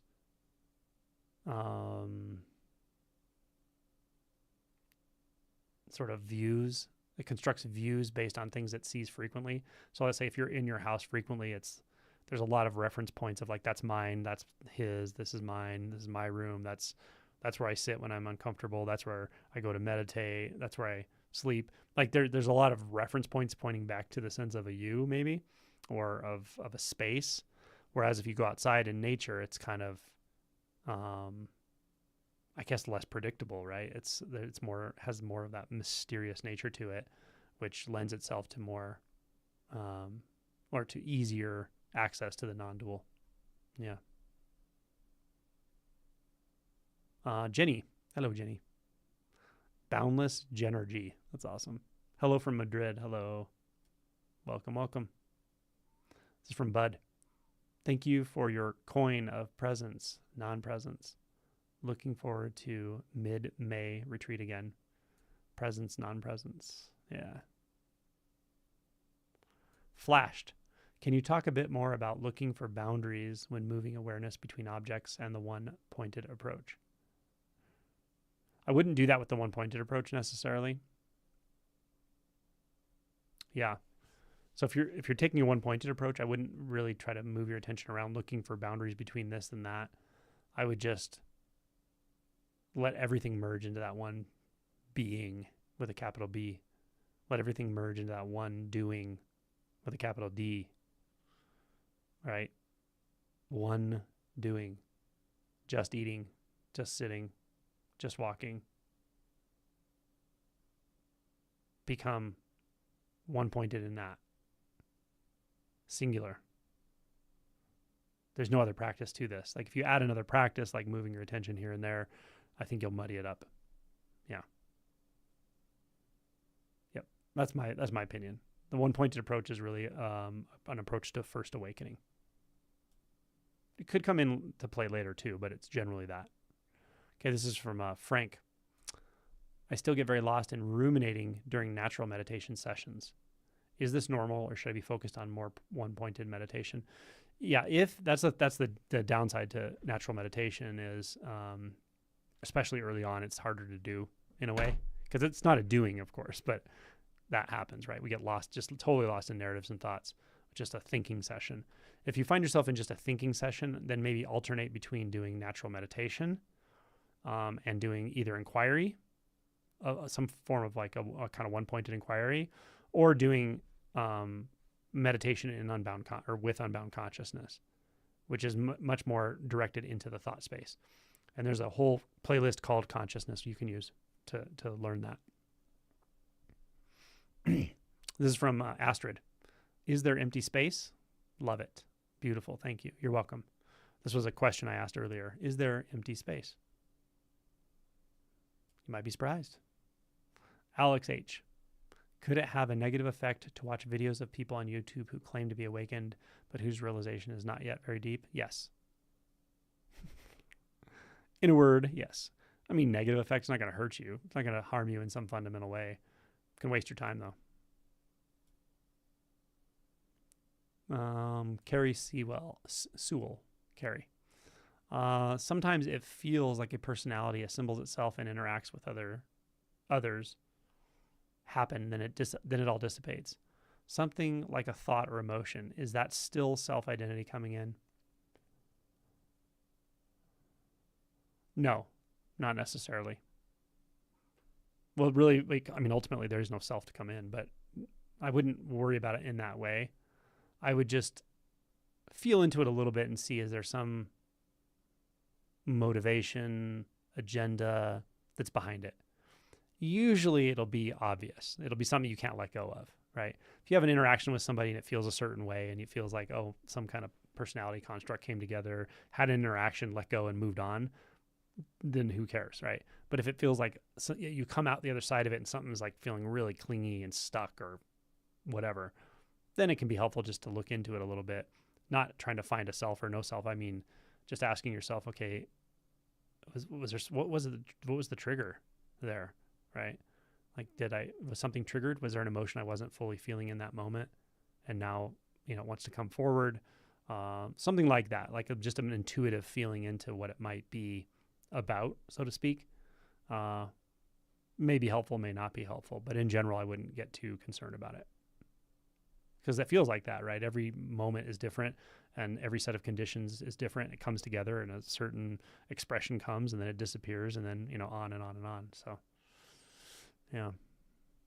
Akshay, I had previously tried to work on the time thoughts, but they are so elusive even after staying with your time videos. Could you give me an entry point to dissolving time?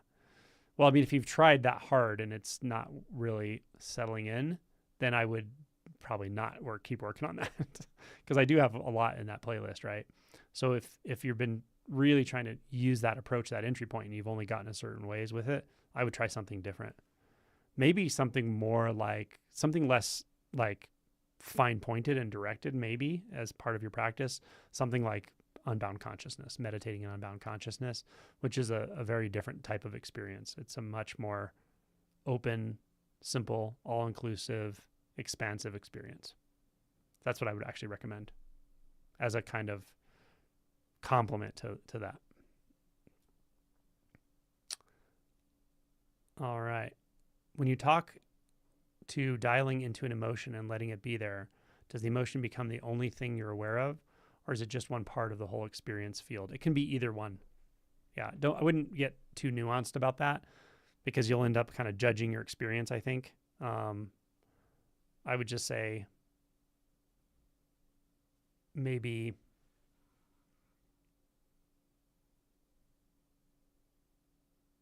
Yeah. Either way. And if you happen to notice which way it is in that moment, just be okay with it. Just say that's okay how it is. Yeah. Right now, it just feels like there's nothing but anger, or there's nothing but sadness. Another moment, it might be like, oh, there's like sadness and it's intermixed with maybe some other emotion. And then there's this poignant sense of the body sense being like really effervescent and clear and alive. Like you may have that kind of composite experience, and that's fine too. If you notice it, great, but it's not one is better than the other. Yeah. All right. Akshay says, I was talking about self-compassion, which helps me soften the uncomfortable sensations, running out of time feel to actually go into them. But sometimes mind blocks me from accessing that. Yeah, it's okay. Like I said, compassion, it's there. It's not there. It's okay. Whether it's self-compassion, compassion for others, it's fine. To cultivate it is great, but don't hold it so rigidly, right? Because then the belief can be, oh, if the compassion's not here, I can't do the work. Sure you can, right? Does that make sense? So again, cultivate it, notice it, be open to it, to the compassion, but don't hold it as a standard of experience, so that you're judging your own experience if it's not there, or not there to the way you would want it to be there. Also, just know this stuff doesn't always work the way you think it does.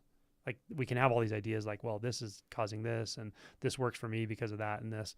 I promise you at some point it'll get way more simpler than all that. More simple? It'll get way more simple than all that. At some point you'll laugh at like these ideas that we have about like this is connected to that and this and that. It just gets so simple that it's like ridiculously simple. It's stupid simple at some point. So, okay, John Parker. JP here. Limitations of conceptual elaborations fall away in sensual openness, unsullied by conceptual flaws. Hilarious. Unreasonable laughter. I love it. Shanath. When you speak right now, are the words coming from the senses or groundlessness? Non-duality on steroids, LOL. No fucking clue. I have no idea.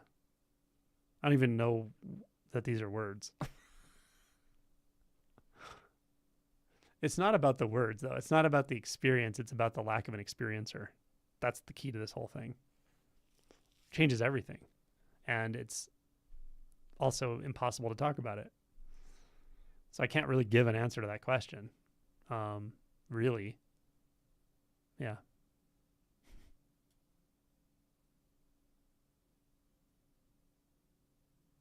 Ashley, my warning is to be careful what you wish for. Oh, yeah. Oh, yeah. Totally worth it, though. Sometimes I say that to people when it's like, oh, I want to wake up fast. What's the fastest way? How can I? I'm like, not necessarily do you want to really wake up really, really fast. It's very destabilizing. Can be. Jennifer, the whole process is nothing like one can imagine. I've heard you say that dozens of times, but you don't know until you don't know. Yeah, you don't know until you don't know, right? Whew. Man. And I don't know either, by the way. Like if you think I'm sitting here with some kind of knowledge, forget it. This comes from Christiane, the unruly gardener. Greeting. Just able to make it for a little while today. Good to be here. Good to see you. Thanks for commenting. It's from Justin. Shout out ox herding pictures. Where did you get those ox herding pictures? I didn't know we had ox herding pictures around here. I would like to use those. Those are giant oxes. Kate G. Thank you for answering my question, Angelo. I'd like to fully face the fear of feeling overwhelmed. I'll keep at it. Wonderful. Good. Feel it. Invite it. Pamela. I had no honeymoon period at all. Just days here and there, seemingly randomly of ease. Many months later, more and more, I don't mind what comes through. There's contentment with all of it. Yeah, you had a very steep path after the shift. Imran says, present. Hello. Erman, hello. Imran and Erman, hello. Joe. He's commenting to someone else there. Imran says, so I went through a manic episode recently and I ended up on the channel Grandiosity Dumping. I was just wondering who was hanging out with me literally all night, liking and deleting my comments. I have no idea. I don't know who, like anyone's probably could be liking your comments.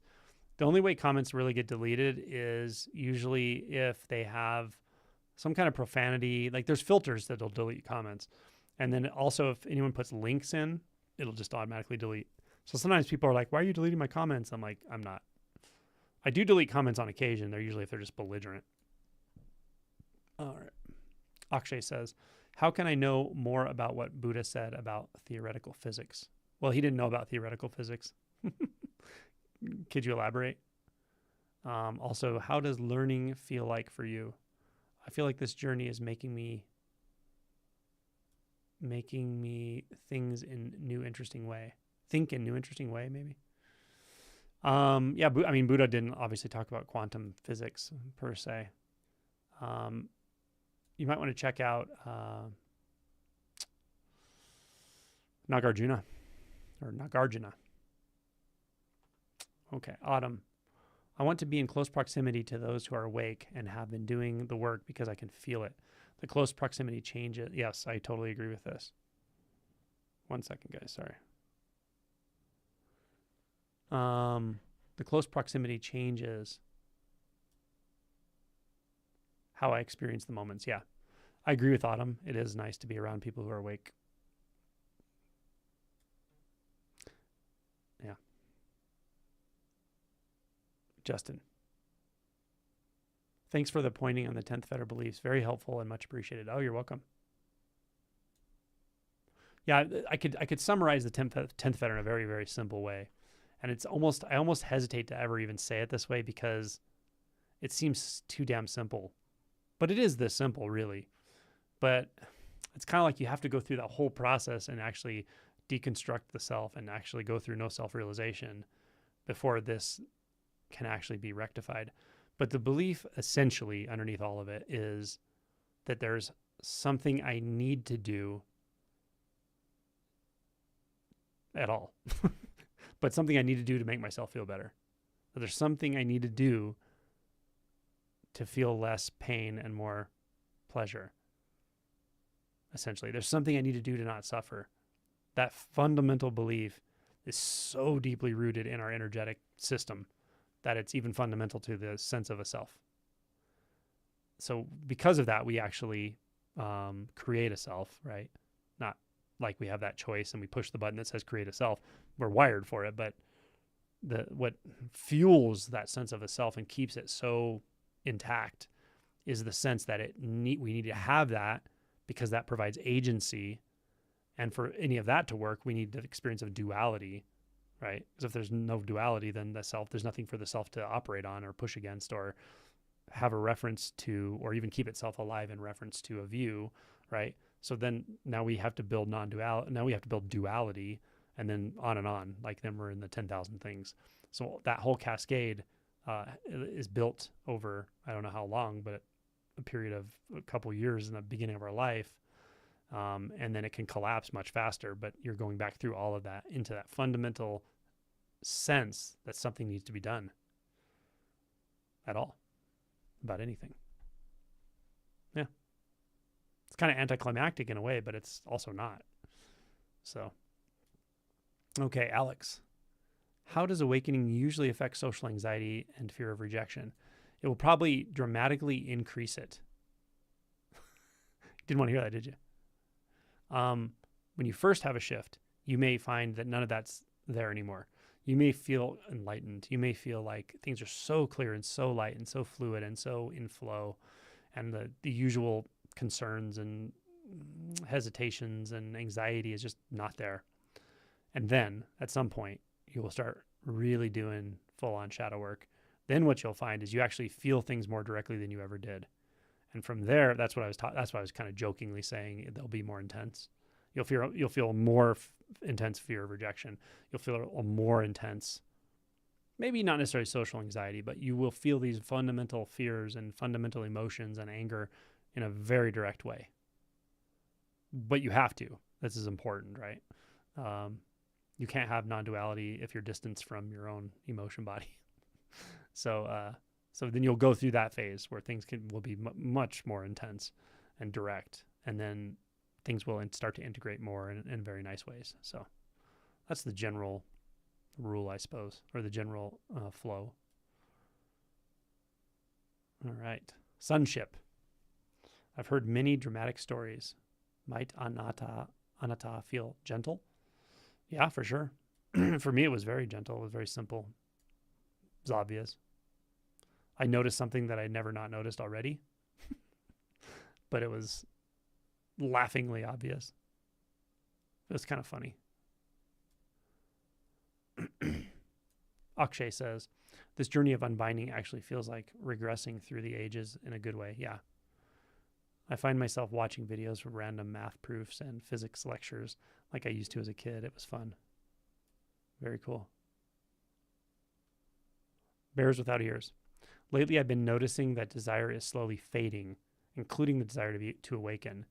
It's not as it used to be. It feels like I'm running out of fuel. Yeah, that's okay. It's okay to let yourself run out of fuel with this. You know?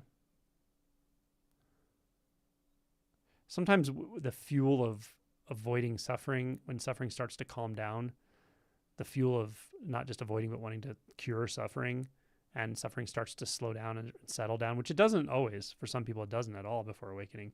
But if it does, then we can have this kind of sense of like, well, what's pushing me now? And then often we start to cultivate some like different kind of curiosity. It's not an intellectual curiosity. It's a curiosity about the nature of this, you know, and that raw curiosity can really drive things deeper. Aaron Smith. Hi, Angelo. Hello, Aaron. Jeremy. Hey, Angelo. Tuning in from Holland. Cool. I heard a teacher say, you can only experience form. You can only experience form, okay? But who you are is not an experience. But how can you experience your true self without an experience? Yeah, I don't know what the teacher means, and I'm not sure which part of this is the teacher and which part of it's you saying this stuff. Yeah, I wouldn't say you can only experience form. I probably wouldn't say that. I'm not disagreeing with this teacher. It may depend on the context of what they're talking about. But I wouldn't say you can only experience form. I would say you can only experience formlessness. Form is an add-on. It's an idea that's added on, a perception. Okay, and now the next part, but who you are is not an experience. That's for sure. No, actually, I would probably disagree with that as well. The sense of being a you is an experience, but that's all it is. And that's what the realization of no self shows you. Okay, now the next sentence. But how can you experience your true self without an experience? When you know what it is to experience without distance, to experience without an experience, or split, you'll know the answer to this question. So what I would recommend, this kind of questioning, this kind of curiosity, I would recommend a one-pointed approach, generally. Because that's what you want. These questions are pointing you to it, right? Like that's what you want, is to feel that totality of experience. So go there. Use mu. What is mu? And then just mu. Nothing but mu. Mu walks, mu sits. If there's a doubt, it's mu doubting. Become so one-pointed with that these questions stop coming. The mind stops pacifying itself with curiosity, because there's just this mu, right? This one point. That's the beauty of the one-pointed approach. Okay. Cecilia Titus. I love that name. More on mu. Can you describe how you used mu to awaken? Did you set aside time and or mu in every moment? Were you working at the time? I was working.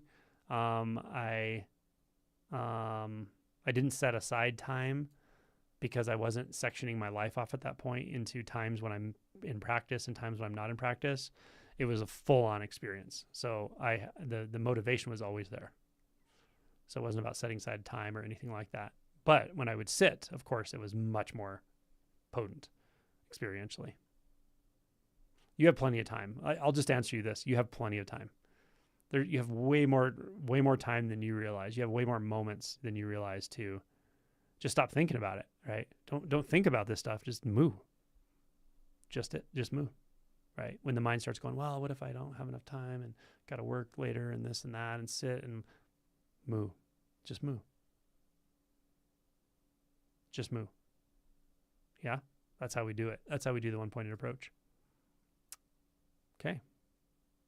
Good questions.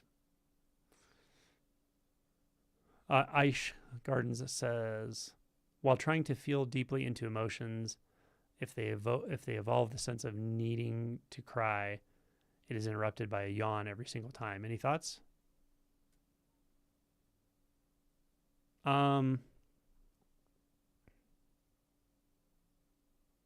yawn. Suppress the tendency to yawn and see what happens. See what comes. It maybe feel intense. It may be an involuntary coping mechanism. Yeah. This one's from Kat. I'm very rarely aware of dreaming during sleep. Is this something to look at? No, I don't dream. I was talking earlier on this stream about how I rarely dream at all. Maybe I need to look at it. Maybe I look into it. No, I think it's just a little different for everybody. Jeffrey says, I had an awakening gone bad in 1965. No idea where I'm at now in relation to Kensho. When I sit, practice, it seems I have little to no control over what I do. Sometimes one-pointed, sometimes investigating senses, sometimes emotional processes, but I don't really seem to have a choice in it. I can intend to do one thing or another. Whether or not it happens seems up for grabs. Okay. Sounds good. That sounds like shikantaza, right? Natural meditation. I think that's awesome. Oh my God. He's back.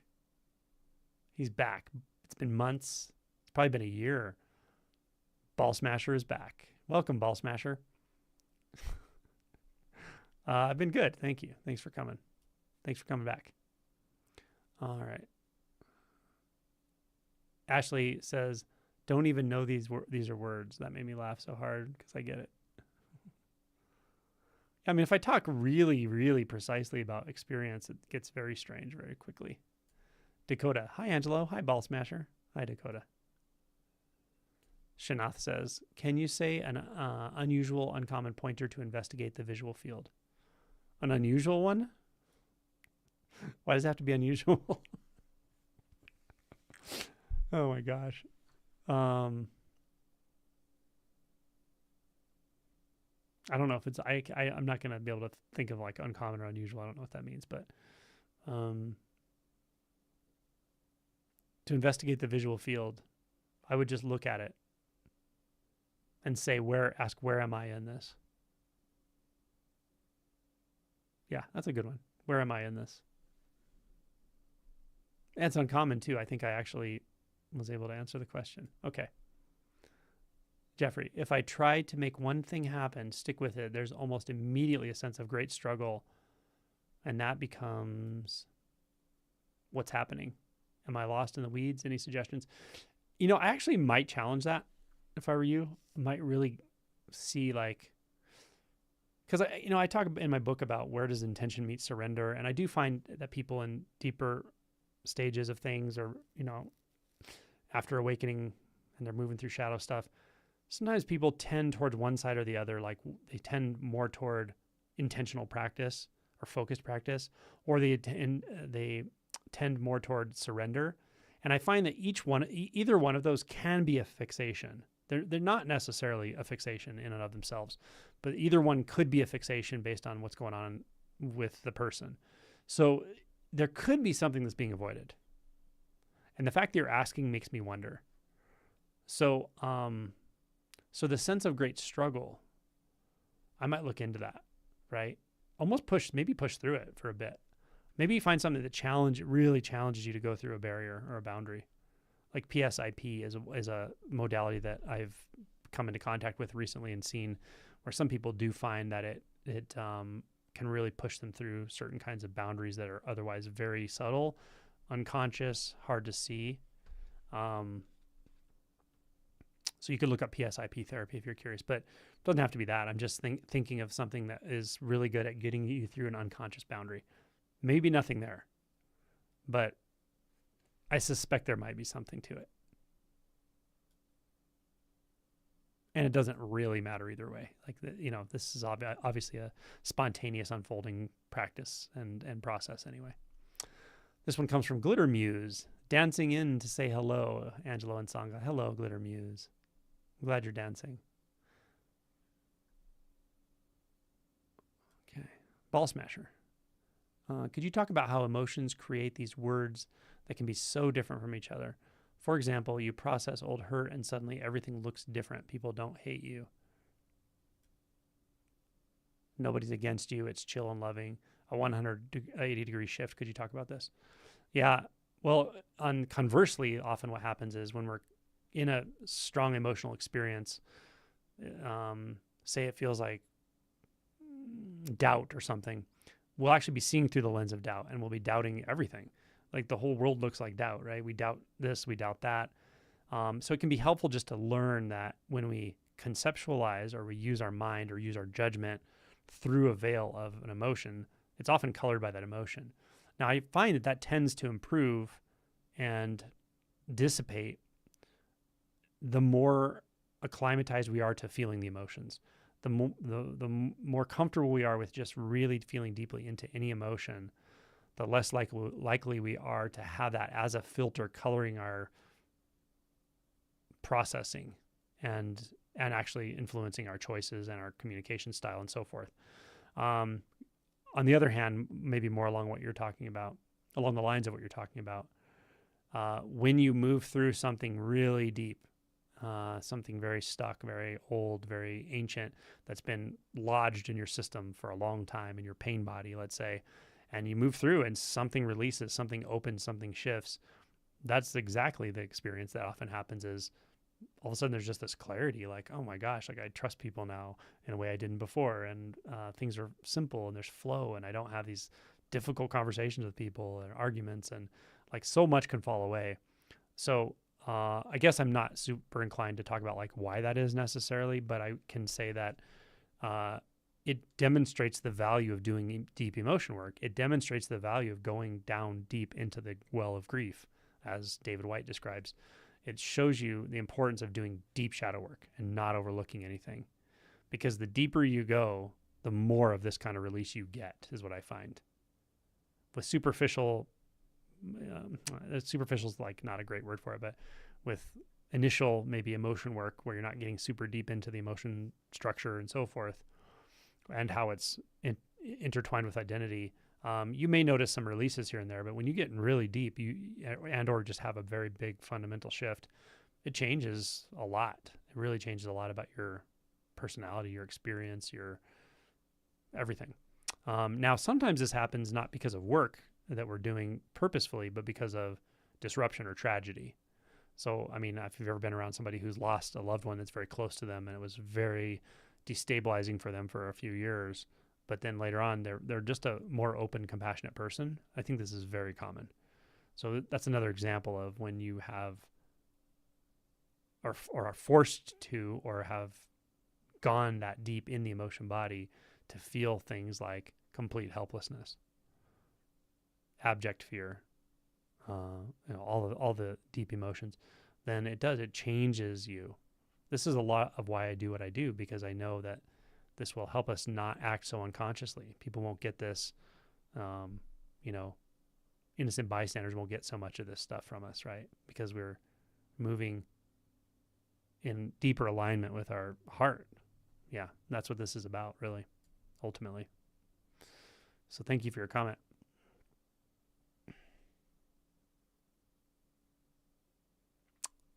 All right. Shanath says, I woke up really, really fast. Hell of a roller coaster. Every day is radical transformation. Yeah. Bob, what is the difference between natural meditation and unbound consciousness meditation? Oh, they're so different. Kind of. At some point, they actually start to coalesce a lot. The natural meditation is simply non-directed experience. Natural meditation, there's no goal whatsoever. We're not trying to cultivate anything. We're not trying to be in any specific state. We're not using any specific technique. We're not trying to direct our attention, right? That's natural meditation. Unbound consciousness is cultivating an experience of consciousness unbound by thought, subject, object, and being oriented directly to thought as a mechanism to achieve and cultivate that. That's a very simple way of putting it. Yeah. But the best way to know is to learn to do it. And that's what my consciousness playlist is about. Yeah. Good question. Ball Smasher is back. Yes, Shanath, he's back.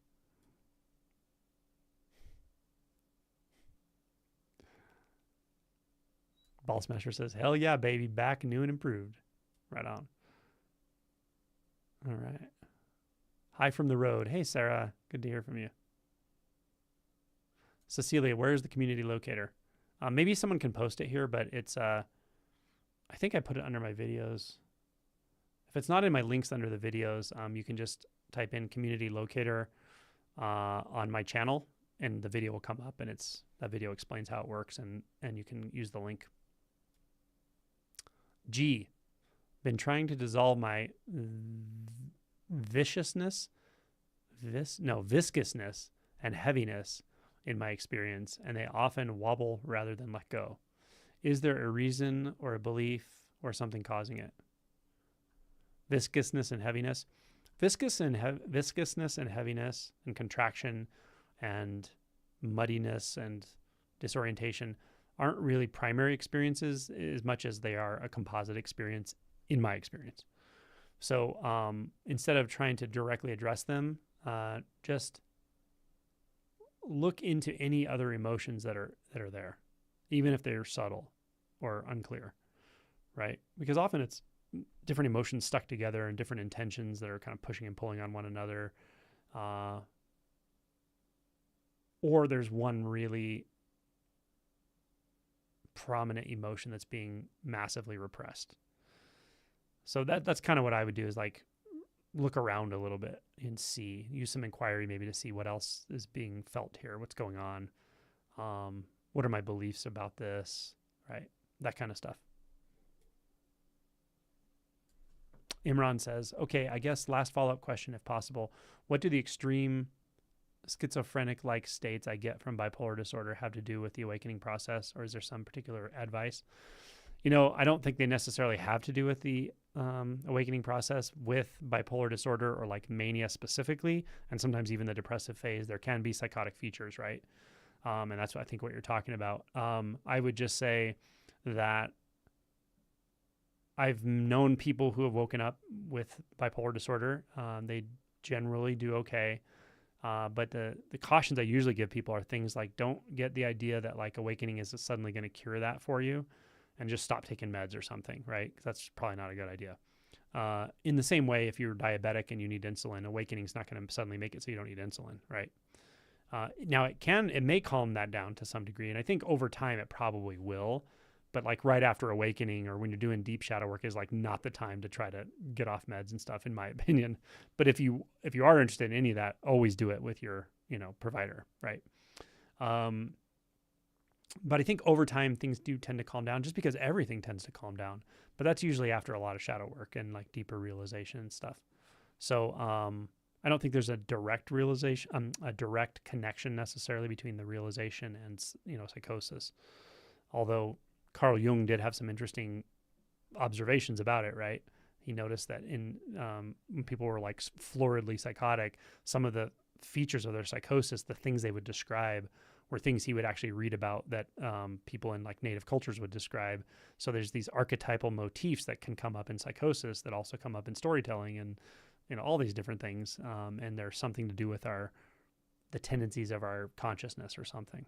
That's basically how I would say that.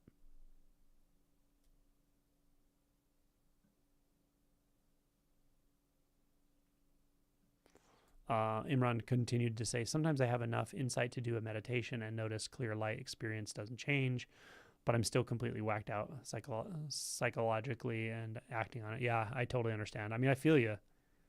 Totally feel you. It's hard. It's a hard thing to have to live with, but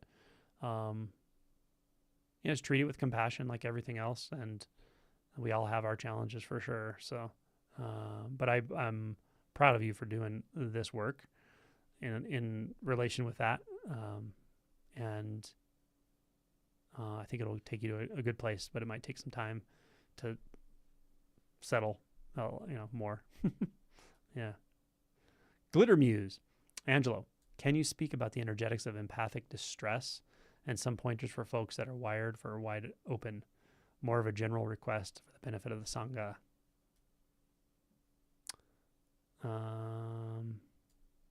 Yeah, empathic, just being empathic, which most of us here are, to various degrees, of course. And some people are just like vastly empathic. It's just important to know, like, having good boundaries is important. And that can just be physical boundaries. How much time do you spend around people? How much time do you spend around, especially people who are energetically challenging to be around, right? And that can be anyone, family members, friends, work, whatever. But, doing yourself the favor of giving yourself enough space to process all the stuff you're going to pick up when you're around people is important, very important. And you should give yourself that. Also look into anything that helps you settle those energies when you're away from people. Could be all kinds of things. People do all sorts of things, somatic practices and whatever. You will get better at it with time. It will get easier to differentiate what's yours, what's theirs. You will process it more, I would say, efficiently over time as well. At least that's what I found. But it is a challenge, and treat it as with the respect it deserves. The fact that you have to process that stuff. You're going to pick those energies up from people. Yeah. All right. Autumn. So I wouldn't want the retreats to be separate to pre-post. My feeling is that being near awake people helps me let go. Almost like subconsciously I feel safe enough to surrender. Oh, totally. Also in my silent retreats, like a boon, I mean, there are a good number of people who are no self-realized, like deep realization. And just having them there is so helpful. It really helps stabilize a lot, and they're, good resources for people, and a lot of people network and stuff, even after the silent part of it. And so I really do like the mixture of that in the Sangha. Dakota had a strange serendipitous experience in Puerto Rico Friday, where I met a man who felt like he was pouring love straight out of his heart, all after a crazy day of missing our original flight back. Oh, that's cool. Wow, that's so neat when those things happen.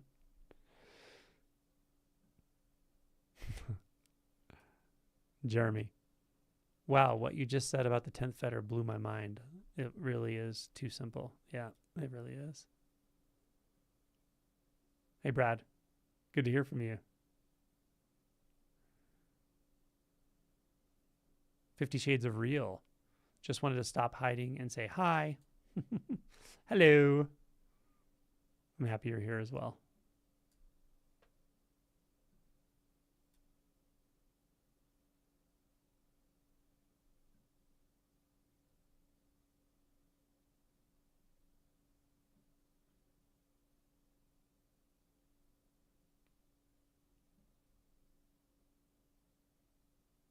I see a spinning circle over here. I don't know if we're still live. I think we are, though.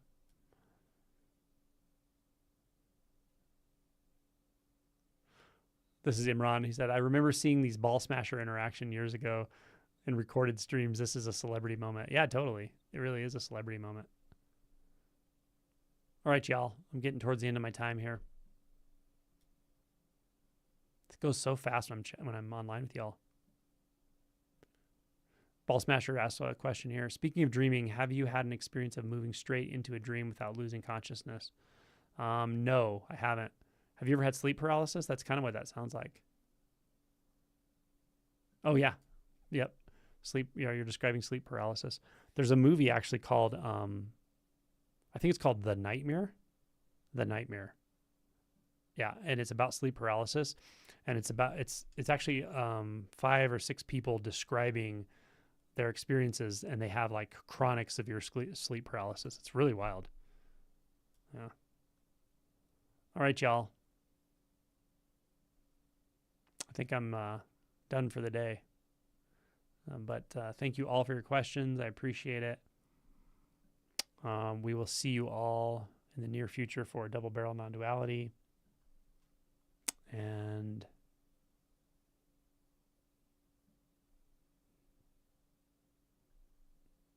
oh, it sounds like you have it frequently, Ball Smasher, the sleep paralysis. All right. Well, thank you all. Thanks, Imran. Thanks, Zirktan. Thanks, G. Thanks, Ashley, Carrie, Jennifer, Akshay, Kate, David, and Elaine. Thank you. Janelle, welcome back, Ball Smasher. Autumn Way, thank you. Cecilia, thank you. Oh, for the Australia friendly trim, I try to do it at least once a month. Justin, you're welcome. Kebab, see you. Dahlia, see you later. Kathy, you're welcome. Jay, see ya. Bye, Gareth. Bye, Justin. Nicole, Aaron, Nissa, Karen, thank you. Anna. Love to you all. You're all awesome. Thanks.